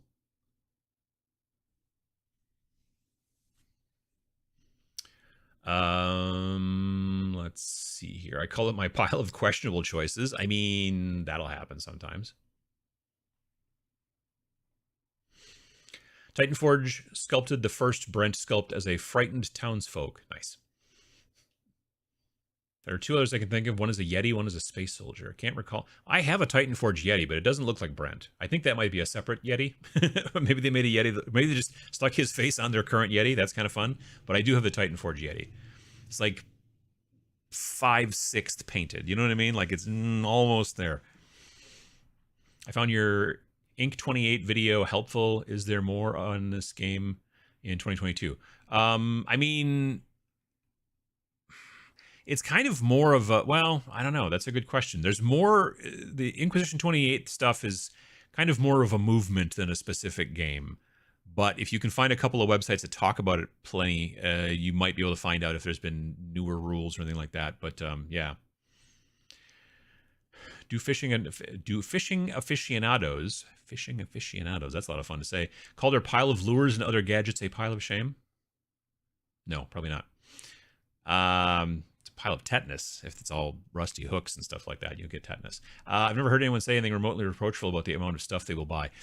I mean, generally the people who do that, let's say fish, they're usually not too reproachful about the amount of stuff. Sometimes their spouses are. You know, that seems to be the general trope, as it were, you know. And that's about a lot of different things. You know, golfers, all kinds of different, you know, hobbies and stuff like that. My wife has got a lot of yarn. So, you know, it's one of those situations as well, because she likes to knit. So, yeah, it's, I don't know. I again, like I said, don't agree with the pile of shame concept. But, you know, if you feel like you have too much stuff, then it's not super hard, honestly, to be able to shift it on eBay and stuff like that. Will you get the amount of money back that you put into it? Probably not. But you'll get some money back if you want to go down that road, you know.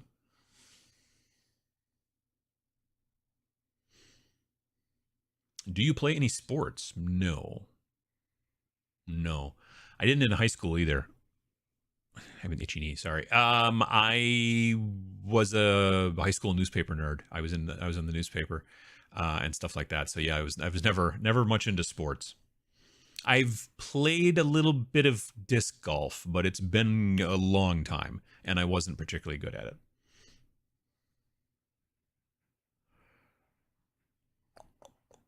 Let's see here.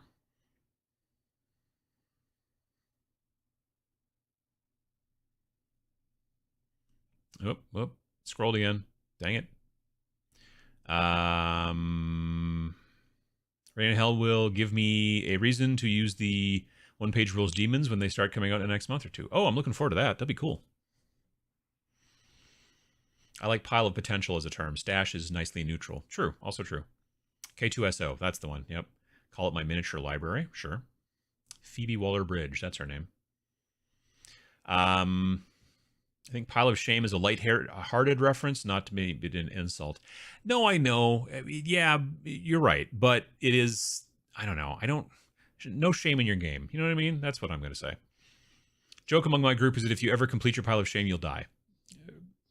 Pile of Shame is going to keep me alive for all eternity. Well, that would be cool if that was the case. As a comic book fan, having piles of backlog happens in every hobby. Oh, yeah, I got plenty of friends. I don't read nearly as many comics as I used to. But I got friends who still do a lot, and they'll be like, oh yeah, I got a big pile next to the bed or whatever, you know, or I've got them in a long box or whatever the deal is.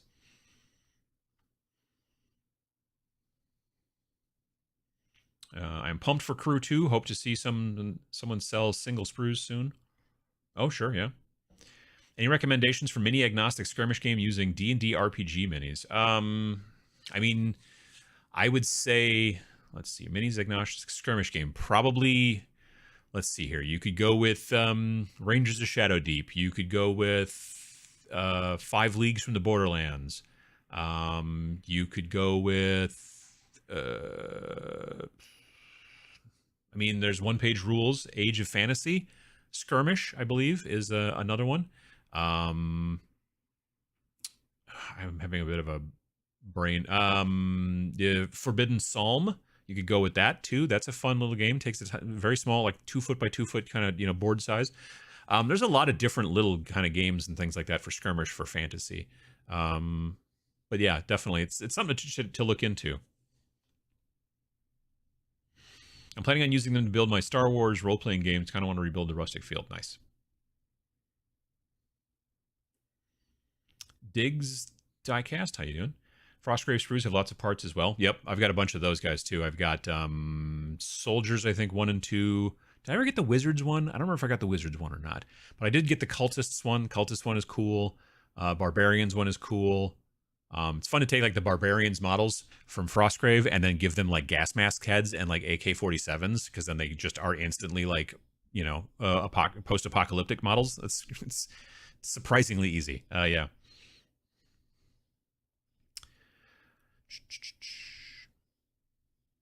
North Star is a class act, cheap middle of the road minis and all the extra bits that they can cram into one sprue in your bits box. Yeah, them and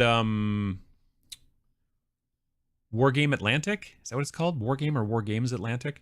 Those are also like, you buy that box of models and it'd be like, oh, there's like 30 models in this box, or 28 models, or 25 models, but there'd be like 150 heads. Well, maybe not 150, but sometimes I know that there's at least 100 heads in one box of their miniatures that I bought. And I was just like, wow, this is way more heads than I thought. And so you got heads for days, and you'll be able to use those for kit bashing on anything eventually, you know. They're going to grow my crew perfectly. I'm making a character from Lost Prospector campaign to look like one of the metal models North Star sells separately. Nice.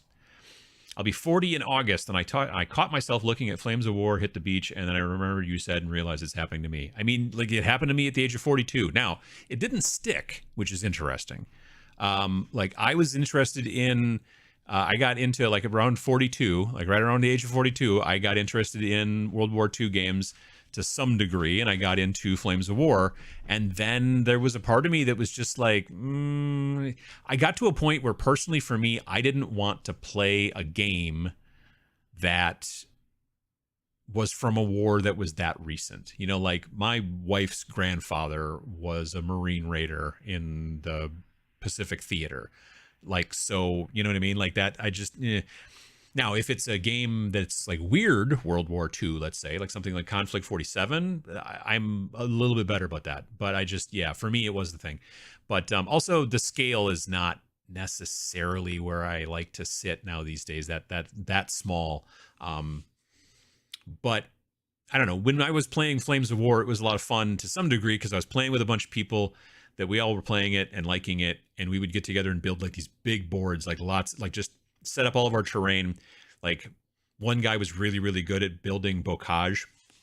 He had this way that he would do it, and he would also build our roads too. Take like MDF and then like sand it down and then cover it with this kind of like mixture he made himself, and then paint them brown, and so they look like these kind of slightly raised dirt roads, but it was, yeah. And so we would spend 2 hours building this amazing village that we were going to fight over, and then we would fight over for about an hour and a half until we got frustrated because we didn't play it recently enough to remember the rules, and we were constantly digging through the rules booklet. And back then, those little rules booklets fell apart. If you opened them or looked at them, then the pages would come out, and so then you would have to take them to like Kinko's or whatever and have them cut off the spine of the book and then spiral bound them, which was a whole thing. Anyway, long story short is, yeah, I don't unfortunately play that game anymore. But I don't know. for some reason I wanted to get into. I kicked around the idea for a hot minute getting into Team Yankee, which is a World War III game that didn't happen. So again, it's not like something, but again, I don't really know anybody locally that plays much, so that was part of the problem there too for me.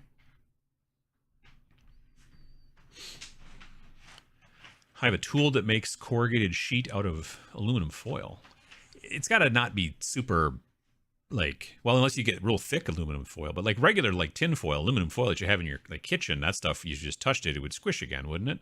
I've seen something like at the craft store that's doing it, I think, to make corrugated cardboard, kind of like for your scrapbook stuff or whatever, that kind of thing. But I would think that regular aluminum foil would be very delicate.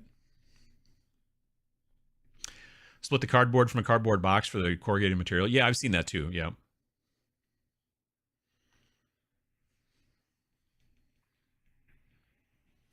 Struggling to keep my eyes open here. Time for bed. I'll have a good night, VJ Morph.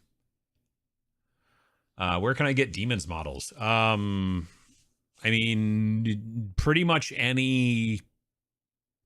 In my opinion, pretty much any Dungeons and Dragons monster could be a demon. Just straight up. I mean, like, if you're like, I only want demons that have horns and wings and one of those tails with a little pointy thing on the end, and maybe a pitchfork, that's a different story. But like the stuff that we've done for Rain and Hell, like the models we've used for the demo kits that we've done, and all that kind of stuff, it's a mixture of 3D printed stuff. It's a mixture of, oh gosh, like I said, a lot of like those, pre-primed WizKids models, those that guys can turn out. There's a lot of stuff that you can use. Nearly anything can be a demon, honestly. I've seen tons of people doing all kinds of cool stuff, like on the Facebook group and on the subreddit, and coming up with really cool models. But you can find them wherever. If you have access to a 3D printer, or if you have one yourself, or you have a friend with one, you can go to My Mini Factory and just type in demon, and you'll find so much stuff. Go to Etsy. I honestly got a bunch of stuff from Etsy too, where you just go to Etsy and type in demon miniature, and you'll find all kinds of neat stuff there too. And then that way you don't even have to get it printed, because they'll print it and send it to you.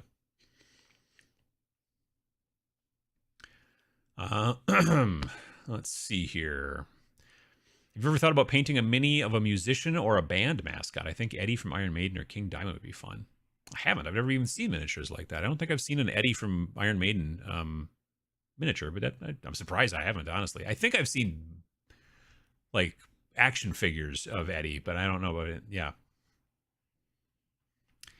I was athletic and good at a lot of sports, track and field mostly. Could run the mile in under 4 minutes, but not anymore. Knees and hips too wrecked from physical labor. Yeah, I can understand that. Are you excited about the new Ewoks from Star Wars Legion? Yub nub. I heard about it, that they're going to have Ewoks. I mean, I assume they would eventually, but I don't know. They're fine. Morning from New Orleans. Working on a diorama board today for my local Kill Team group. Nice. Any advice for really detailed miniatures? I watched your video on not painting everything, but these darn Lumineth good time happy realm lords are giving me fits. Yeah, I mean, that is kind of the issue, is that sometimes when things get too detailed, like some of the new characters for Black Legion, no, not Black Legion, Black Templars. Some of the new models for Black Templars are just like, okay, we get it. That's a lot of skulls or crosses, or skulls with crosses, crosses with skulls. There's just too much. I was thinking about this recently because I was watching Sam's stream not too long ago. Or we were just talking. I don't remember. It was either we were talking or I was watching his stream or something like that. But it was after they showed off. It was during Warhammer Fest or whatever, and they were showing off those new Warcry models that they're going to be coming out with, where they have like hats on top of their hats. Basically, they're like, oh, I've got this bullhead hat. It's on top of my current hat or whatever. I don't know. And his complaint, which I understand, is that there was just too much detail. There's too many little things all over the little model and stuff like that. And I think it comes from this place. I think it comes from, he wants there to be a little bit more open space so he can get in there and do some blending and some other painter, like high-end painter stuff. When there's too much stuff everywhere, you can't get in there and do your craft of like blending and smoothing and making, all that kind of stuff. But I think the reason they do that is because for people who are not necessarily painters like Sam, they are going to be using contrast paints and washes and things like that, and you need more detail to make those paints work. If you put contrast over something big and flat, it looks kind of but if you put it over something, dragon scales, whatever, lizardman scales, fur, like all kinds of things like that, that's where it's designed to work best. So I think that's part of it, is that if we put more detail in there, it is easier for newer people to paint, because they can just be like, I'm going to paint it all this color and slap some contrast over it, and there you go, done. Maybe do some highlight, which is fine. But I understand that when you are a pro painter and you're looking for kind of flat areas to be able to do your craft in, these, specifically a lot of these new models, are few and far between. There used to be a D&D skirmish game. The 3.5 miniatures came with stat cards for it. Yeah, it was made by Wizards of the Coast. They were pre-paints. I bought a bunch of those back in the day, like singles. I would go to conventions and there'd just be like a big bucket full of them, like already, like still in the little plastic baggies. They would come in. They would be like unopened, but because you would buy a rectangular, like tall box, kind of like they used. I don't know if they still do Hero Clicks in those tall boxes, and you didn't know what you're getting inside the box. It was the same type of deal. So you get a, like, oh, look, another Mind Flayer. I just want orcs. You know what I mean? That was always the issue. But then eventually those would get, people would rip open a bunch of those, and then they would be for sale in a bucket, like at, conventions and stuff like that.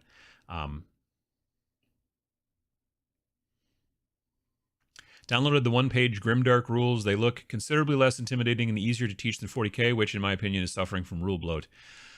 I think that 9th edition is definitely suffering from that. Specifically in comparison to 8th edition. Again, I'm not a pro player or anything like that, but my opinion is that it's a bit too much.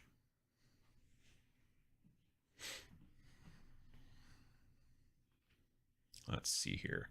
I've liked the Why I Like It game videos. Well, good to hear it. I mean, it's not always just going to be games either. I mean, there's going to be probably, maybe paints, hobby tools. There could be all kinds of different things in the Why I Like It series, basically. But yeah.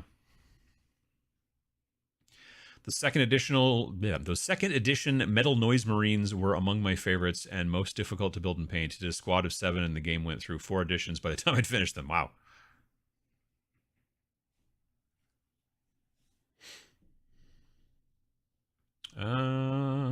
Let's see here. I don't want to play an army that has too many plain humans either way. Sure. I kind of like plain humans sometimes, but, The Tanks the Modern Age lost a lot of appeal for me in February this year. Suddenly having a game involving T-72s didn't seem so great anymore. Yeah, no, I can understand that. I mean, they've discontinued Tanks the Modern Age, I think. I think you can still get regular tanks, but I think the Tanks the Modern Age, which was using the kind of the tanks from like Team Yankee and whatnot, yeah, I think that game got discontinued, unfortunately.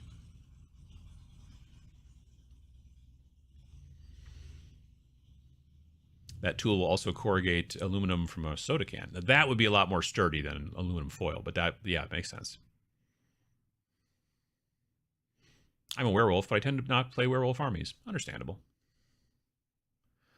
Most of the big 3D printing Patreons have done demon releases. Look on My Mini Factory.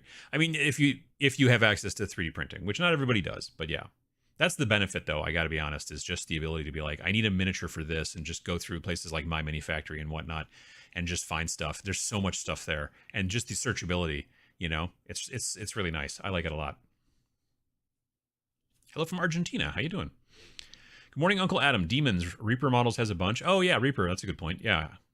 If you have a 3D printer, there are lots. That's true. But yeah, Reaper's got a nice thing, too. Like in the video that I did recently about how I find miniatures for miniature agnostic games and stuff like that, I talked about Reaper and their figure finder, which you can just go into and say like, oh, I want a man or a woman or a robot or whatever, and you pick all that stuff, and then they will show you out of all the miniatures that they've got for sale, like these are the ones that fit that criteria. And you can be like, oh, I want in plate armor with a sword and blah, blah, that kind of stuff. So yeah.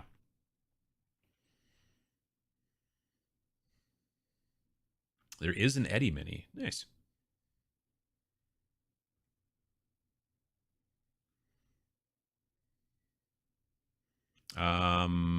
You can just back it up with glue or plaster. If you're making a shanty, it might have the odd dent in it anyway. True. Good point.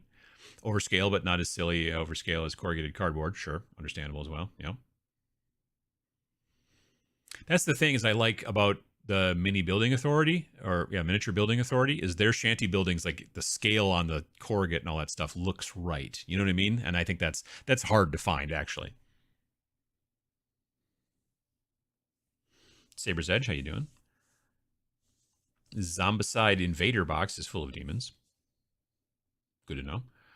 How pervasive and long-lasting is the smell of resin print, 3D resin printing? I have one yet to be set up, and I'm hesitant about where. I am okay. So I'm fussy about that, the smell, and I know that I've been told multiple times in the video I did back in like 2018 that people still come across all the time and go, "Well, here's the reasons why you're wrong," and I'm like, that video is like 5 years old. I know that things have changed. I own a 3D printer now. I have not yet set it up, but I own one. I'm going to make a video about why I finally bought a 3D printer eventually, and then maybe those people will watch that, but they probably won't. Anyway, when I set it up, I'm going to have to drill a hole in my house to ventilate the stuff out there because, and I know that there are now, there are still resins out there that don't smell nearly as bad as the ones that first came out, but it's them kind of still masking the smell, but the fumes are still there, and I'm just not cool with the fumes. So that's why my plan is to set up the printer in my airbrush room down in the basement, which is this weird little room underneath the basement stairs, like a little Harry Potter under there. And the idea is to put it in a grow tent, which is something that you grow your orchids in, not weed or anything like that. But you buy it, you can get one on Amazon, and it's like a tent. Well, it's not like a tent, like you go camping. It's like a box that you build kind of, but it's soft sided, and it has like reflective, silver kind of inside stuff. To make if you put grow lights in there to grow your orchids and whatever. Anyway, long story short is they generally have a ventilator too. So there's like a hose that goes at the top and a hose that goes in the bottom or whatever, that kind of thing. And then you can also buy this like inline fan that you can put in there and blow it outside. And then I'm just going to basically install a dryer vent in the side of the house so I can blow stuff out of that little tenty thing and blow it outside, fumes outside, out into the atmosphere. It'll be great. The other benefit too is being like kind of insulated like that with that silver stuff in there in the winter when it is 62 or 59 degrees Fahrenheit in my basement, which will be a little too cold for resin printing to be reliable from what I've been told. I could also put a real low-key heater also inside that tent and then do that. So it depends on who you talk to. Some people are like, "What? I keep the resin printer in my bedroom, right on the nightstand. It's fine, no problem." I'm not into that. So do your own research. Let's say that. But I'm trying to figure out a way to ventilate it with extreme prejudice. I can't keep it outside. Like I know there's plenty of people who are like, "Oh, I just put it in my garage. It's great." Well, that'll work sometimes. Very few times of the year here in Wisconsin. So there's that. But nonetheless.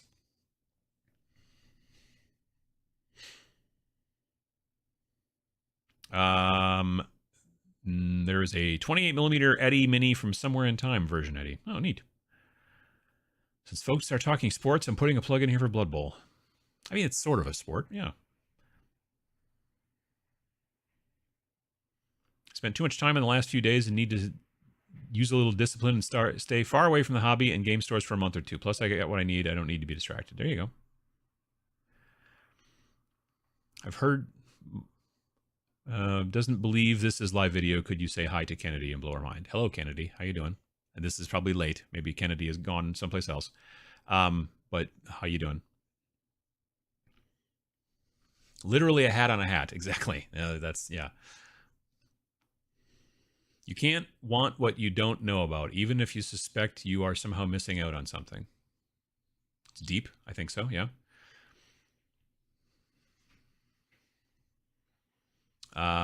Let's see. I prefer models with moderate, low amount of detail, quicker and easier to paint. A lot of GW stuff is too busy, specifically now. Like and I like I said, I think I get the reason for it, but still, sometimes it can be too much. Now there are world tanks like the video game. Yeah, I've seen that someplace.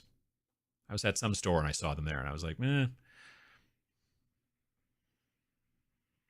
With games just being harder and harder to get into, it feels like 50-page and fewer rules is the future. Most companies have a single book and all the support lore on the website. Yeah, like that's what we want to do. I mean, that's what we did with. I mean, technically our game was like 64 or 68 pages, but yeah, it's pretty much everything you need. And the next game will be just a touch longer, I think, but not a lot. I could be wrong too. I could also just make the font real small, but I don't want to go too small because, you know, I'm not getting any younger. But yeah, so that kind of thing is, I think, important. I don't know. I'm just not interested in games that have like 28 books anymore. I'm just interested in a game where like I buy the book and there you go. That's it. That's all I need, you know? Again, I'm not playing competitively. I'm not playing in tournaments and stuff like that. I'm playing to have fun with my friends or whatever. Or maybe it's in the basement. Maybe it's at the studio. Maybe it's at the game store. But yeah, I mean, Warcry does still have plenty of books. Technically, you can get away with just one book. Again, you could do Battlescribe, but I generally think it's better to have the main core book plus also have the like they have 4 different books, one for each of the grand alliances: Order, Chaos, Death, and Destruction. Pick one of those, and then maybe you could do multiple armies in Chaos or multiple armies in Order or whatever you want to do, or you could buy all 4 of them like I did, but you probably shouldn't do that if you don't want to. It's not a necessity, but you can get away with that in some of those games. Like you can get away, like I said, literally in Warcry, you could get away with having Battlescribe and just the core book, and you would have everything you need. But yeah, it's I just kind of I've personally been preferring indie games, and some of the things I want to use these Chaos Traitor Guard for are stuff like Space Weirdos, which I've talked about in the past. I don't know how well they would work for Zona Alpha. They're a little, in my mind, they're a little too wackadoo for Zona Alpha, because Zona Alpha models should look a little bit more realistic, other than like the monsters and the military zombies and the swarms of rats or whatever, that kind of stuff. But like the people going in, the stalkers going in my mind, those folks should look a little bit more realistic. But Space Weirdos, not a problem. Stargrave, I could easily use those Chaos guys in Stargrave. That'd be a ton of fun as well. I'll be able to use them in our next game if I want to. You know, our next game is going to be pretty lax on, again, it's not going to be like, it's going to be basically sci-fi models. Just, you know, we'll give you some sizes as far as base size and that kind of, you know, suggestion again, but it's going to be basically pretty lax, and you get to use sci-fi models. And so that's pretty cool. I mean, aliens, humans, whatever you want, that kind of stuff. You'll find out more soon, hopefully. But yeah, that's kind of the plan there, I think.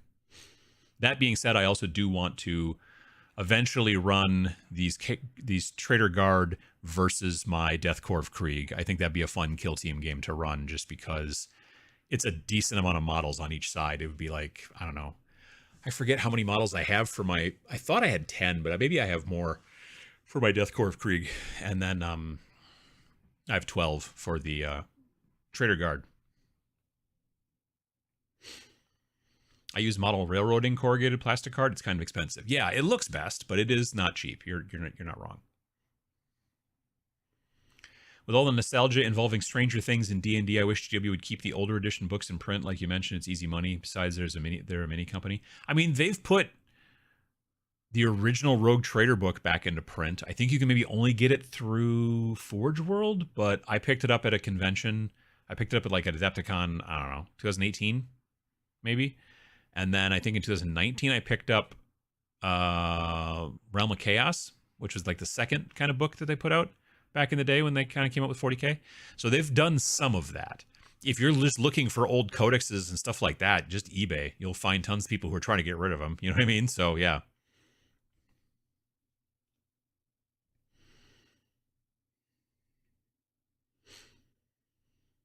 I understand the worry about the fumes. Got a baby. Can't even consider a resin printer considering the risk of fumes of him adjusting anything. Yeah. I'm using the 3 materials super fast water washable resin. Didn't notice the smell at all.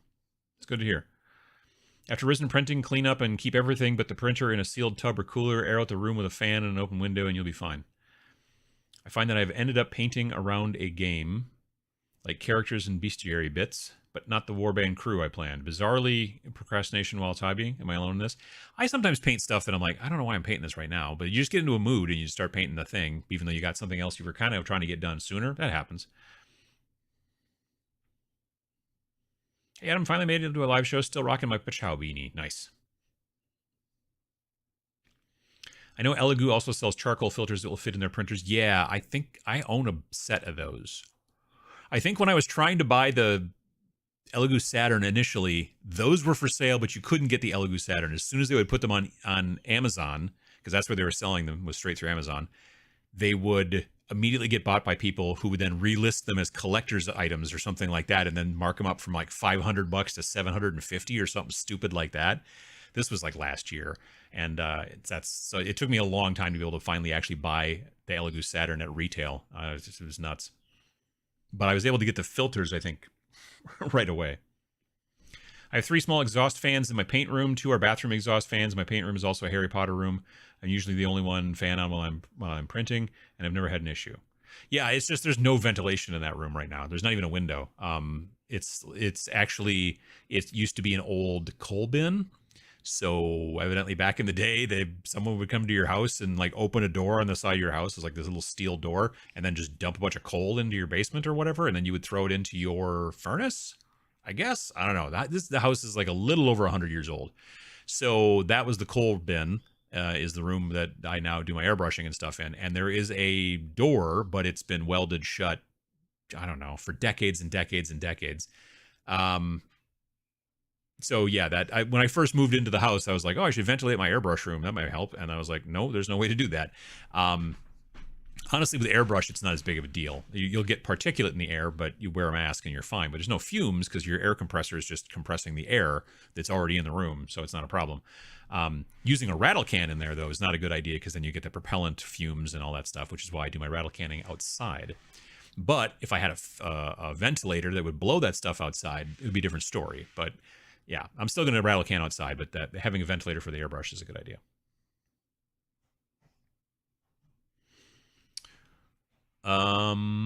Let's see here.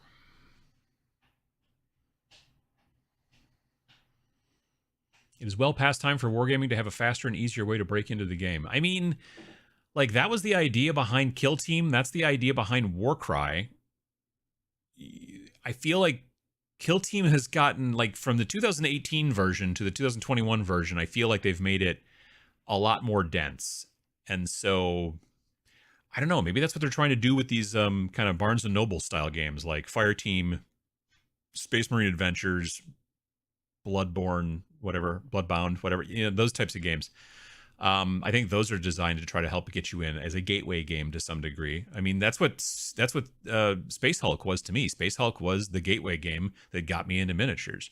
I wish that they still would keep that, you know, up for sale. Like, it should be. I made a video about this so long ago, probably 8 years ago, easy, that was like, I don't understand why Games Workshop doesn't keep this game constantly on the shelf, because it would get, you know, butts in seats. But yeah, I mean, we are almost due, in my opinion. Like, the last time that Space Hulk came out was, I think, 2014. They came out with a version in 2009 after a long, long dry spell, and that was known as 3rd edition, and that's the one I own. And then 2014, they came out with a version again that was the exact same sculpts. Most of it was the same. There were some rules tweaks, and for some reason, they changed the logo on the cover of the box, but didn't change the artwork. I don't know what that was about. I think, honestly, the new logo is uglier. And then that version came out, like I said, 2014, and that's the last time they've had a version of that game. So it's been, at this point now, 8 years. So I really feel like they're due to come out with a new version of Space Hulk eventually. I hope they do, but we'll see.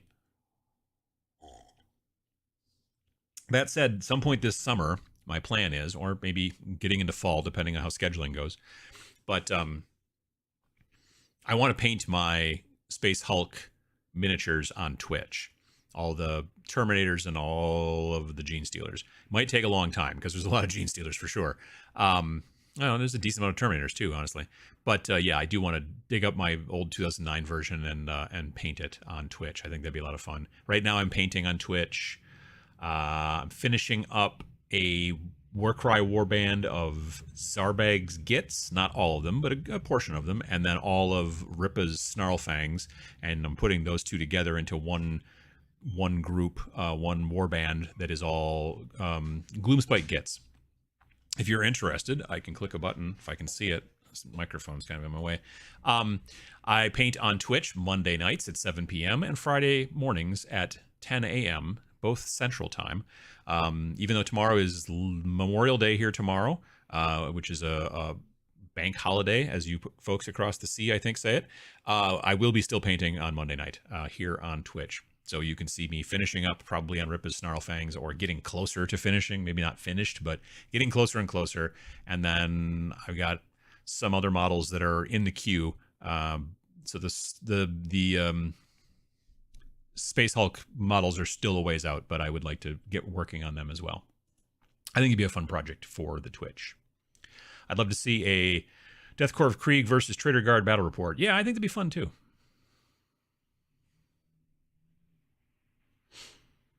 Hello from Mexico. Any Pirates themes, miniatures, games you recommend? I know there's a couple of pirate games out there, but I don't really know anything about them. Flintlock games, maybe? Or Firelock games? Either Flintlock or Firelock games, I think, makes a couple of pirate games. Well, if I had a fan and a length of duct tape. There you go. Or duct tube, sorry. Osprey has a couple rules for pirates. Yeah, I think that's true, too. Love the stream, but I always seem to have to work on Sunday mornings. Yeah, you know. Happy to get a moment on my break to just say hi. Well, I hope you have a good work day. Got to break up batch painting with fun individual models just to keep painting it all. Yeah, I mean, it's a good idea to you know, it's something that I do too, where I'll be like, I've got a lot of these guys, but one of the benefits I think of being able to do Twitch is that I've got this set of models that I'm always working on, but then when I'm not on Twitch, then I can be like, well, I'm going to work on this guy over here, because I don't like to paint the models that I paint on Twitch off stream. I don't like, you know, it's just a personal thing. I'm just like, if you're going to see me paint this, you're going to see it all the way through, and there's never going to be a time where I come back and I'll be like, okay, well, I finished up these parts and all this stuff and blah, blah, blah, and all that jazz. And now we're going to go, you know, you can, if you want to go that direction. But for me, I don't know. I like doing it the way I'm doing it. Do you think you'll be able to get just the miniatures only for the recent Kill Team box? I think so. That's what they've been doing with the majority of the other stuff. They did that with, you know, Octarius. They eventually came out with the models in separate boxes. And I swear I saw Chalnath models in separate boxes, like the Novitiates and the Pathfinders, I think. At least the Novitiates, I'm pretty sure I saw somewhere. And I'm sure they'll do that again as well with the Chaos Dudes and the Corsairs, and then they'll probably do that as well with this new set as well.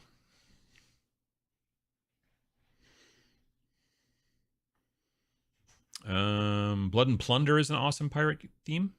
I think I've heard that before. You can cut a hole in the coal chute door with an angle grinder. I bet it's not even insulated behind it, so it's not likely to affect the room temperature much. There is, on the inside, there is definitely a piece of wood over it. So, like, looking at it from outside, it's metal, but on the inside, where that hole is, there's a piece of wood. So I think there's probably a bunch of installation, and I don't know, there's a bunch of stuff going on there, which is another reason why I have not been super interested in trying to mess with it. I would rather just drill a hole in the house and put in, like, a dryer vent, which would be, I think, a little bit easier. It doesn't sound easy, but I think rather than angle grinding a hole through the steel door, I think it might be easier.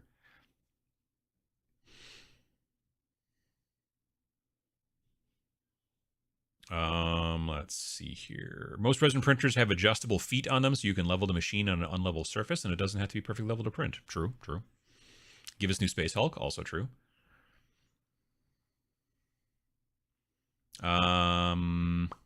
Maybe they're waiting for a Primaris Terminator design. Yeah, it could be. I mean, honestly, they could release the old models. I thought the old models were great. They don't even need to make new models. But if they did, that'd be cool too, I suppose. I have gamer friends that are interested in mini wargaming. They say the same things, why they don't. Too expensive and too much work and time before they can even start playing. It's costing players. It is what it is. I mean, if you were to... Here's the thing.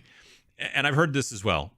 I think that to say, well, I don't like how much work I have to do before I get to play is looking at it, in my opinion, wrong. Because for me, when I get home with a set of models or I open up the box or whatever, I am already starting to have fun because I enjoy the building and then all that stuff and the priming and the painting. Like the concept that I have to go through all of this work before I get to have fun playing the game, in many situations makes me think then this is probably not a hobby for you. It helps a ton if you can enjoy the building and the painting and whatnot and also enjoy the gaming.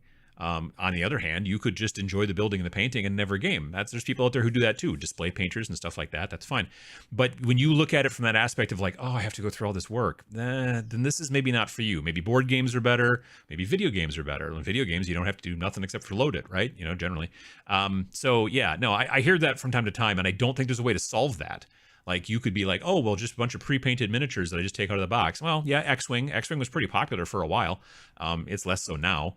And there's lots of possible reasons for that, but also it's just, yeah, it's hard. And the thing is that it's going to get even more and more expensive to have pre-painted miniatures than it has been in the past. So I've heard that before, and I'm not saying that the people are necessarily wrong. I'm just saying they should maybe look at it a little bit differently and either go, I'm actually having a good time doing this building and painting and stuff. But if they're not, then either A, they could commission somebody to do it for them if they're really set on playing 40K or, you know, Age of Sigmar or whatever the game is. Or maybe this is just not the type of game for them, the overall hobby, you know what I mean? So there's that. Well, folks, I've got to get going. It's a little after 11. And so I hope you folks have a good time with the rest of your weekend. If you're in the United States, maybe you even get a little bit extra weekend tomorrow because you got Monday off.